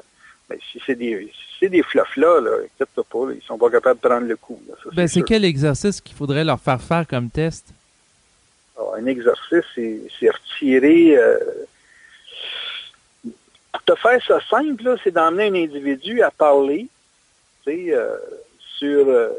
au début, tu vas dire, il faut que la personne parle sur le contact, mais il n'y a personne qui parle sur le contact en premier. Ça va toujours sortir une mémoire d'âme quelconque, un contrat avec une entité que tu as eu dans une autre vie qui t'accompagne puis te chevauche dans cette vie-ci pour aller chercher de l'expérience de vie ou de la lumière, en d'autres termes, sans être obligé de s'incarner. Et surtout ceux qui sont pris avec des forces spirituelles bien grandes, souvent c'est des entités dans le très haut astral, qui sont très intelligentes, qui connaissent même l'avenir dans bien des cas, et puis qui veulent pas s'incarner, donc qui servent d'un demi, là, comme nous autres. Là, quand on est sur la Terre, on est des demi pour ces forces-là, puis bien souvent, là, quand tu réussis à les faire parler, puis à les démasquer, parce qu'il faut que tu démasques l'entité, là, c'est pas évident. Et puis là, à partir de là, là, la personne est libérée. Parce qu'une entité, ça veut toujours ça veut toujours avoir un éname, tu sais, ça veut toujours comme fermer un contrat. Fait qu'il faut que tu saches qu'est-ce qu'elle veut apprendre dans la vie de la personne. Puis une fois que tu sais qu'est-ce qu'elle veut apprendre, là, tu lui donnes l'information qui est nécessaire pour ça. Puis là, elle va se dégager de la personne. Parce que le pourquoi qu'elle chevauche la personne, c'est en fonction d'un contrat ou d'un mandat qu'elle s'est donné avec la personne. Une fois qu'elle a son aname, elle s'en va. C'est ça de l'exercice. Mais quand c'est fait sur une base religieuse, là, le monde s'attend à ce que ça crache du vomi et tout ça de patente. Ça m'est déjà arrivé d'en prendre une arménienne, là, que c'était pas drôle à voir aller, là, mais de là à voir ça comme ça se passe dans les films, c'est bien amplifié dans les films. Je sais qu'il y a des gens qui peuvent le faire, puis arriver à des états de transe épouvantables. J'en ai entendu parler, mais moi, ça m'est jamais arrivé. Il faut croire que les forces, je voulais pas que je me tape ça trop longtemps. Là. J'ai arrêté de faire ça parce que ça avait des conséquences sur ma vie personnelle. Tu sais, quand tu es avec le culte, là, tu joues pas avec des petites affaires. Là. C'est plus fort que le gouvernement, ça, cette affaire-là. Entre l'impôt et les entités, j'aime mieux l'impôt. Mais je pense que ça pourrait être intéressant de parler aux gens qui nous écoutent actuellement du type justement de conséquences que ça peut avoir dans notre quotidien si on va justement jouer avec l'occulte ou on s'intéresse là, à interagir avec ces types de forces-là. Hey, on fait ça à l'Halloween, ça va être bien meilleur. Oui, on fera une émission spéciale là-dessus. Halloween, on va attendre l'Halloween. On va mettre plein le casque, ça va être drôle. On va essayer de faire un exercice au téléphone, ça va être drôle encore plus. Sinon, dans un autre registre, je serais curieux de savoir si tu avais un conseil pour les gens qui aimeraient être capables de décoder leur programmation. Est-ce que c'est quelque chose que tout le monde peut faire ou... Oui, sans être obligé d'être astrologue. Oui, c'est ça que je voulais en venir, là, sans avoir des connaissances intellectuelles à ce niveau-là. Est-ce que... Il y a beaucoup de gens qui me demandent ça sert à quoi ma vie? Tu sais, c'est quoi mon mandat cosmique? C'est quoi mon statut universel? Je l'ai entendu souvent, cette affaire-là. C'est pas bien compliqué dans un sens. Tu fais juste voir, depuis que tu es au monde, à quoi tu as été utile. Vous êtes en vie parce que vous êtes utile. Le jour où vous êtes plus utile dans le sens de votre mandat, parce qu'on peut être utile forever, mais le jour où tu n'es plus utile dans le sens de ta programmation, ils vont faire de ton programme une version 2, une version 3, une version 4. Fait que ça veut dire que tu vas devoir te réincarner. Tu sais, un gars comme Bernard est mort, mais il aurait pu être utile encore longtemps pour ça. Mais par rapport à son mandat, puis par rapport aussi à sa vie personnelle, il fallait que quelque chose change, puis ils l'ont éliminé du terrain. Puis moi, ce que je remarque, c'est que il a laissé un message fort, parce que ça continue. Et puis, je pense que moi, je vais mourir quand je serai plus utile, parce qu'il va y avoir des gens qui vont être pris de relais. Puis, à ce moment-là, en étant plus utile, vais aller faire un job ailleurs, tu sais, dans un autre temps ou sur une autre planète, c'est pas n'importe quoi. Mais le travail va avoir été fait. Je pense que chaque personne vient au monde pour livrer un message. On est tous des messagers. On donne beaucoup d'importance à notre vie de messager, parce que comme tout facteur qui a emmené des lettres à une maison, il est obligé d'être en forme, marcher, puis etc. Puis quand ton corps est plus capable de suivre, ben, ton message, il va falloir qu'il soit livré par un autre, puis ces choses-là.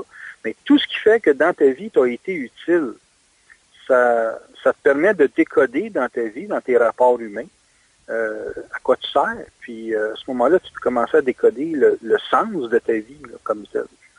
Moi, je me suis rendu compte que mon travail, c'était essentiellement, dans ma vie, c'était de le faire avec la femme, d'aider les femmes à se libérer de la domination. Puis avec les années, ben, ça m'a amené à travailler avec les hommes aussi pour qu'ils arrêtent de dominer. En passant par moi, parce que moi, j'étais dominant au niveau mental. Bernard m'a dit, Mané, tu es extrêmement dominant mentalement. Mm-hmm. Mais en lien avec ce que tu dis, ça me fait beaucoup, ça me fait en fait des prises de conscience parce que moi, j'ai réfléchi à ma vie. Moi, depuis plusieurs années, je suis comme préparé tout le temps à faire de la communication. Puis là, j'en fais de la radio. Puis là, je me dis, si je fais mon mandat trop rapidement, ça veut dire qu'à un moment donné, je serai pas utile à l'autre bout. Donc, je vais être éliminé de la carte, tu sais. Écoute, les médias sociaux, ça commence. Là. On n'est pas rendu encore à la portée politique et économique que ça peut avoir. Là. En tout cas, c'est embryonnaire. Pour moi, ça fait pas plus que quoi. Twitter, ça fait 2 ans, 3 ans, peut-être. Twitter, Facebook, peut-être plus, 5, 6 ans, max. À peu près dans ce coin-là, ouais. Ouais, bon, pour moi, ça débute, là. Ouais, la maturité, c'est 21 ans. Okay. C'est pas mature avant 21 ans. Il faut au moins 3 cycles de 7 ans. Là. Un cycle complet saturnien, c'est 28 ans. La maturité, c'est 28. La maturité complète, 28 ans. À 21 ans, là, t'en sais assez, là, tu sais, t'en sais assez pour être un élément d'information dans ton environnement, là. Donc, quand les médias sociaux vont faire 21 ans, là, puis que le gouvernement va essayer par tous les moyens de contrôler ça, puis qu'ils sont pas capables, bon, là, on pourrait dire qu'il y a un nouvel ère qui s'est installé. Mais là, écoute, 2026, là, ça donne quoi encore? Un bon 15 ans? Donc, 15-16 ans. Oui, mais c'est drôle que tu donnes cette date-là, parce que c'est très proche de 2023 que parle Richard Glenn là, depuis près de 30 ans dans ses conférences. Ah, peut-être. Ben, écoute, j'ai les années 2010, puis la crise économique a commencé là. Okay. Moi, je me fiais sur l'effet de Pluton en Capricorne. Mm-hmm. Puis, quand Pluton est entré en Capricorne en 2008, c'est là qu'Obama s'est fait élire. OK? Il s'est fait élire à peu près en même temps que Pluton rentre en Capricorne. Et puis, Pluton, quand il rentre en Capricorne, ben, c'est les révolutions françaises. Tu checkeras, là, c'est des mouvements de presque 90 ans. Puis c'est toutes les révolutions américaines, ça s'est fait dans un Pluton en Capricorne. Et puis, tous les grands bouleversements sociaux sont faits quand Pluton est rentré en Capricorne. T'sais. C'était juste le preview avant Pluton en Verseau. Lui, écoute, un noir qui se fait élire comme président des États-Unis, là, on s'entend là, que c'est pas commun, là, OK? Donc, ça, c'est une révolution internationale, puis c'est ça. Depuis ce temps-là, ben, il y a des changements dans les structures bancaires, dans toutes sortes de qui ont un caractère politique, économique. Les structures, c'est ça. Le sang d'un pays, c'est l'argent. Est-ce que tu crois qu'on va se diriger dans les prochaines années avec des problèmes environnementaux encore plus graves qu'on connaît actuellement? Si on parle de la nature, j'ai lu le livre 2012, là, puis le gars, il ne parle que de ça, là, les taches solaires, les volcans, ça n'a pas de l'air d'être rose, honnêtement, là, ça n'a pas de l'air d'être rose. Ça fait que je suis pas un spécialiste là-dedans. Je m'applique pas vraiment à m'occuper de politique internationale parce que l'essentiel de mon mandat, moi, il est dans le pratico-pratique individuel, tu sais. Je suis un coach, je suis un gars de one-on-one, je suis un gars de petits groupes. Moi, je suis bien avec des groupes de 15, 20 maximum. Là. C'est quand j'arrive dans du gros collectif, on dirait que c'est pas ma paire de culottes. Là.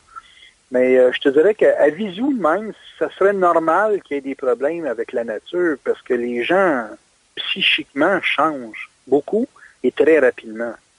Et puis ces changements-là, ben, ça connecte avec la nature. Tu sais, Bernard disait tout le temps, je suis un régent planétaire. Ça voulait dire qu'il était à l'origine de l'intelligence du Soleil, donc conséquemment de l'influence qu'il y avait sur les planètes qui l'entourent, dont la Terre.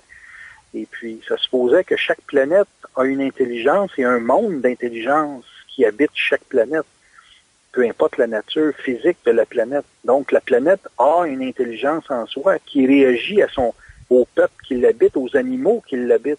Écoute, moi, je vis dans la nature avec une trentaine de chats. On peut te dire une chose, les chats, ils ont une façon d'être, ils ont une façon de vivre, ils ont un senti. J'ai beaucoup appris que mes animaux, bien plus qu'avec les humains, bien souvent, là, sur des choses subtiles. Parce qu'un chat, ça parle, mais ça capte, ça sent les choses. Fait que c'est plus proche de la vibration qu'un être humain. Parce que faut pas dire qu'un chat, puis tu vas l'emmener à l'université, puis il va passer des examens. Là.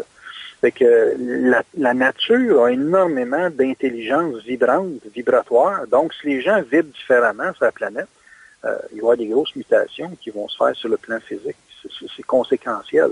Moi, je suis plus à l'étude de l'origine des choses que de la conséquence des choses quand je traite avec une solution. C'est pour ça que je traite avec les gens, parce que je suis plus capable d'aller étudier la virtualité de leur fonction sur la planète. Fait que, il va dire avec une personne, moi, tu as de la misère, mais tu as de la misère à cause d'eux, puis c'est pour telle chose, puis dans le temps futur, tu devrais faire ça si tu passes ton test. Ben, ça, c'est travailler avec la virtualité des gens. Fait que la physicalité, c'est comme une conséquence. Tu manques d'argent à cause d'eux, tu as de l'argent à cause d'eux, tu manques d'affection à cause d'eux, puis, tu sais, je suis toujours capable d'expliquer la cause des choses. Pourquoi? Parce que je m'en vais dans la virtualité des choses. Puis, ce qui est virtuel sur une planète comme la nôtre, c'est le comment vibrent les gens.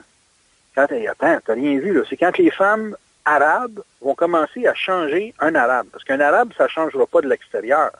C'est la femme qui va changer l'arabe. Les arabes vont changer les façons de voir à cause des femmes. C'est très important, la femme. Bernard disait, il avait commencé un livre sur la femme. J'avais dit de ne pas sortir tout de suite parce que c'était un petit peu trop choquant pour la femme actuelle. Mais en principe, là, ce qu'il disait, c'est que la femme est l'intermédiaire direct des forces. Qu'un homme ne comprend pas des forces, c'est la femme qui va y faire vivre ça. Donc, c'est la femme qui est un peu comme le bouc émissaire des forces pour l'homme dans sa vie matérielle.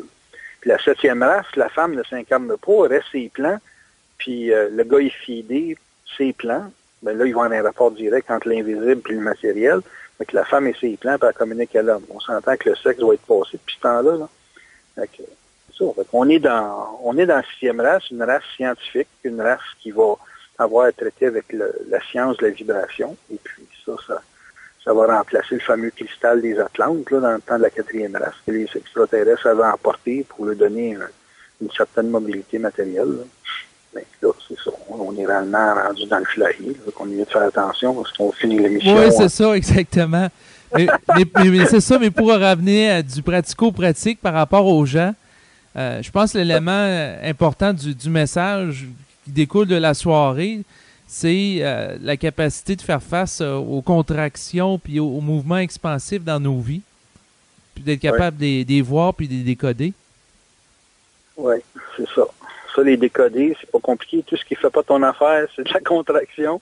Puis tout ce qui va dans le sens que tu veux, donc dans ce qu'on pourrait appeler ou qualifier quelque chose de cohérent dans ta vie, ça, c'est le mouvement de l'intelligence, donc de l'expansion.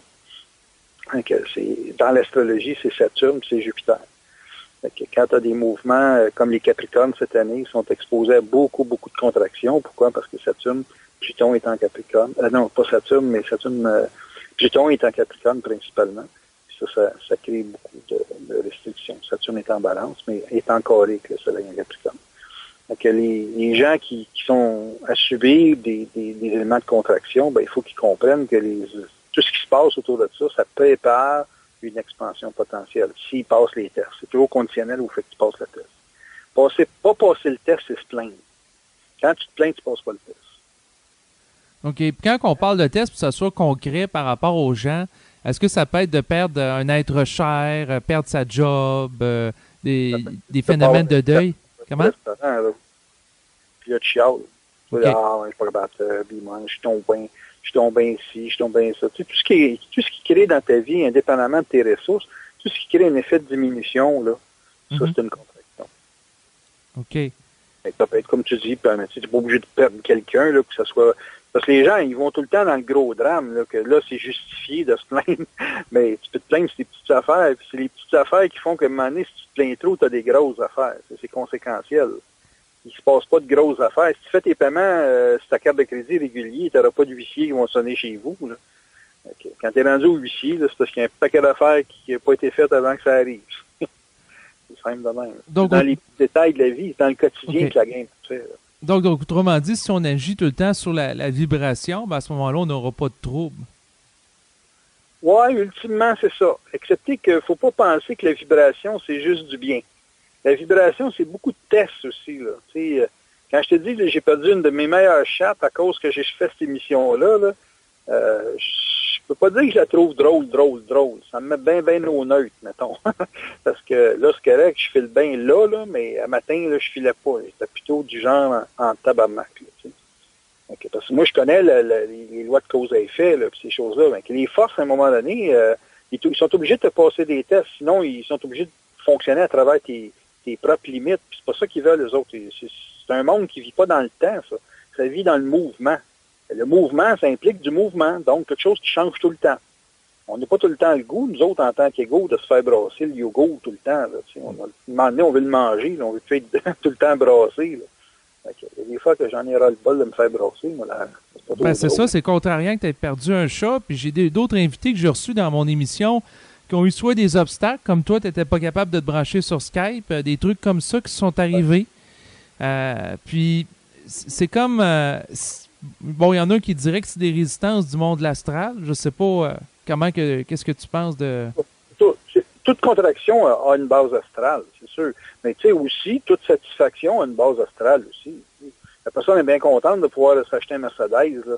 Ben, c'est une expansion, mais à caractère astral. Pour ça, je te dis, laissez pas le monde de l'astral vous mettre dans un rapport de controverse avec l'esprit. L'esprit se sert de l'astral. C'est pas, tu verras jamais l'inverse. J'ai jamais vu une entité manipuler l'esprit. J'ai vu l'esprit se servir d'entité ou servir de force astrale, mais pas l'inverse. C'est au service de l'esprit. Tout ce qui existe sur la planète est au service de l'esprit. Il n'y a pas de destruction sans que l'esprit ait mis le hockey là-dessus. Mais la question que je me pose, c'est que si je te réinvite à mon émission, j'espère qu'il n'y aura pas un autre chat qui va mourir, là. J'en ai 35. On en a pour un bout, mais je trouve ça dommage. J'ai des chattes là, qui ont accouché. Là. J'en ai eu 8 ou 9 autres là, qui sont en process. Là. Okay. Puis j'en ai donné 5 hier à une fille qui a dit qu'elle va me les ramener quand ils vont être sevrés. Parce que j'avais une chatte qui ne voulait pas nourrir ses bébés, justement, parce que c'était trop de chats à la maison. Okay, c'est ça. Mais je veux dire, le questionnement que j'ai, c'est comment il pourrait avoir un système autre que justement de perdre un chat, où il y en a d'autres qui ont eu d'autres obstacles dans leur vie pour justement manifester cette conscience-là. Y a-t-il d'autres moyens, d'autres alternatives? Non. C'est comme ça. C'est comme ça. Puis ce qui nous protège, c'est ceux qui nous écoutent. Ceux qui nous écoutent, qui comprennent rien, c'est eux autres qui nous protègent. Parce qu'en comprenant rien, ils n'amplifient rien. Okay. Dans un sens, moi, j'ai juste perdu un chat, puis mon computer a sauté. Mon disque dur a planté. Là, je suis obligé de me mettre à jour avec un autre disque dur, puis je vais aller chercher le mien. Mais c'est ça, mon ordinateur a sauté. Tout à cause de ça. D'un autre côté, si tout le monde comprendrait ce qu'on parle, ou qu'il n'y aurait pas d'adversité dedans, là, ça a été bien pire que ça. Là. Parce qu'il y avait eu une grosse vague d'expansion. Chose que je suis pas pressé. Moi, je me dis, tant que les gens ne comprennent pas, ben là, on peut dire ce qu'on veut. Si le monde comprenne instantanément, là, il faudra faire attention à ce qu'on dit, parce que ce qu'on dit, ça va passer à l'action demain matin. OK, ça a plus de conséquences. Là. Tandis que le monde, pendant le temps qu'ils réfléchissent, puis qu'ils disent, ouais, ça a de l'allure, ça n'a pas d'allure, ça, je crois pas à ça, puis ça, c'est ça. Ben là, ça me donne du lousse, moi, là. Je peux dire n'importe quoi. Mais à ce moment... Oui? Pardon? Oui, ben dans le fond, à ce moment-là, si je te comprends bien, le fait qu'on communique avec des gens, ça a des répercussions psychiques chez eux, puis chez nous également, là. Il y a comme une rétroaction là-dedans. Ben oui, ça a bien plus de conséquences quand tu parles avec quelqu'un qui te comprend qu'avec quelqu'un qui te comprend pas. Et vous n'avez jamais mesuré ça, vous autres, mais moi, je l'ai mesuré au cours des années. Là. Quand tu es avec un groupe de gens là, qui est sympathique à ta cause, là, c'est avec eux autres que ça avance vite. Mais quand tu veux prendre un break puis qu'ils te comprennent, il faut que tu fasses attention à ce que tu dis, qu'est-ce que tu fais, comment ça pense, comment que ci, puis comment que ça. Moi, j'adore les gens qui sont adversaires parce qu'ils me donnent un break, ils me donnent des vacances, eux autres. Ouais, fait que... Ouais, c'est assez spécial parce que dans le fond, ce que tu dis, c'est que paradoxalement, le fait que les gens ne nous comprennent pas, ça nous donne plus de place pour être libre d'aller dans plusieurs directions. Ouais, libre, c'est une façon de parler. Ouais, ça permet d'explorer. Ouais, Les gens explorent avec des gens qui nous rejettent. Quand quelqu'un te rejette, tu peux être n'importe quoi, mais quand quelqu'un t'accepte, il faut que tu sois quelque chose qui s'attend. Tu es d'accord avec ça? Dans le sens qu'il t'accepte au niveau de l'ego, il faut que tu répondes à ses attentes. Ben, c'est ça, mais le fait de t'accepter, il y a des attentes. Oui, c'est vrai. Ils te nient. Ils vont nier ton existence. Tu es totalement libre. Moi, j'ai toujours dit, quand quelqu'un te rejette, c'est parce qu'il ne te contient pas, fait qu'il te laisse, il te donne ton 4%, mais en même temps, tu es libre. Oui, c'est vrai, je l'avais pas vu comme ça. C'est intéressant ce que tu dis. Pourquoi tu penses que j'aime autant le rejet, moi, là? C'est ma façon de protéger ma liberté. Quand je rencontre du monde, qu'est-ce que tu fais dans la vie? Je dis, oui, je fais des conférences. C'est quoi? Fais-moi autant pas t'en parler. J'essaie pas de faire de la publicité, tu sais. Ben, pourquoi tu veux pas m'en parler? Ben, tu me regarderas plus de la même façon après. Puis là, c'est drôle, on tire de la carabine, tu tires ta balle à 2 pouces du centre, puis moi 1 pouce, puis on a du fun. Et là, après ça, quand tu vas savoir qu'est-ce que je fais dans la vie, là, tu vas tirer du croche. C'est pas ça que je veux. Moi, je veux être un compétiteur. Ça m'intéresse pas. Mais je pense que c'est au niveau aussi de la vibration qui va faire que tu n'interféreras pas sur les autres si tu sens pas que la personne est prête à recevoir ce type de matériel-là. Ben, moi, je sais qu'est-ce qui va être rejeté. C'est plus ce qui enlève du pouvoir à l'ego. Ben, quand je dis à quelqu'un, t'es bon, tu tires bien, je dis pas, les forces t'ont bien fait de tirer. Il ne comprendrait rien. Mm-hmm. Fait que, non, t'es bon, et comment t'as pratiqué ça? Puis là, il me donne des trucs s'il veut bien, tu sais. Puis s'il me le dit pas, je dis, je pense que tu fais ça de même. Puis comment ça que tu as vu ça, toi? Ben, je sais pas. Ben, je suis médium. Fuck all, là, j'explique tout. Okay. Il y a même un gars, il est instructeur dans l'armée pendant 24 ans. Les armes, il m'a traité d'instructeur hier. Je suis pas instructeur, je suis accompagnateur. J'emmène du monde tirer. Je dis, ouais, mais il dit, tu parles comme un instructeur. Ah bon, OK. Je passerai pas en net. Okay. Il me voit de même, lui, tant mieux. Ouais, ben c'est ça. C'est juste 8 mois que j'emmène du monde tirer. Mais quand tu te fais dire ça, c'est comme avoir un diplôme, ça. Intéressant. Ben ouais, ben c'est... moi, je donne pas d'importance à ça. Là. Non, ben je donne pas d'importance à ça, là, je tomberais dans une méchante trappe. Non, passant ça, tu ferais de l'ego là-dessus. C'est ça. C'est ça que les gens font en général. T'sais. Eux autres, le rejet, c'est grave. Se faire accepter, se faire reconnaître, c'est vital ou c'est vital. Combien de gens qui souffrent de ça, c'est hallucinant. Je ne reconnais pas mon intelligence. Non, pas grave, ça. Là. Puis, pour les gens qui te consultent, est-ce que c'est par rapport à certains types de problématiques prédéfinies ou c'est at large? Écoute, je touche à tous les problèmes existentiels possibles. C'est sûr que le couple, c'est l'élément qui revient le plus souvent. Ensuite, c'est les orientations professionnelles. Il y en a que, ils viennent dans mes conférences puis ils veulent avoir quelque chose de plus personnalisé. Ils veulent avoir des questions sur le sujet qui a été parlé puis qui veulent que ce soit plus eux autres, là, plus personnel. Puis là, ils viennent en consultation pour ça. Il y en a qui c'est pour prendre carrément des formations, le stock market, entre autres. Il y en a qui c'est pour accompagner, puis ils veulent s'acheter une auto, puis ils ne veulent pas se tromper. Fait qu'ils veulent que j'aille, puis que sur la vibration, je les indique ce qu'ils devraient avoir. J'ai accompagné une 40aine de personnes dans des achats d'automobiles, d'autres pour des achats de maison. Mais tu sais, c'est tout ce qui est le gros pratique de la vie, là, puis qui ont besoin d'avoir une lecture différente de la leur. Parce que la plupart des gens, ils veulent éviter de faire une erreur. Et puis là, pour faire une erreur, il n'y a rien comme le parler. Bernard disait tout le temps, c'est bien important de faire de l'interface. Mais c'est ce que je fais avec les gens. Je le fais avec des gens qui sont dans des milieux d'affaires. Je le fais dans des milieux, des fois, politiques. Je le fais dans tous les registres que les gens veulent parler. C'est un sujet, toi, tu veux me parler, mais tu m'appelles, puis on en parle, peu importe la nature du sujet. Quand ça demande des compétences techniques, ben là, je vais te référer à des gens. OK. Donc, écoute, Daniel, je te remercie beaucoup pour le temps que tu m'as consacré généreusement ce soir. J'ai bien aimé parler avec toi, Néo. OK. Beaucoup, beaucoup. J'ai bien aimé. Bon, ben c'est beau. Donc, à bientôt. Salut bien. Bye. Bye.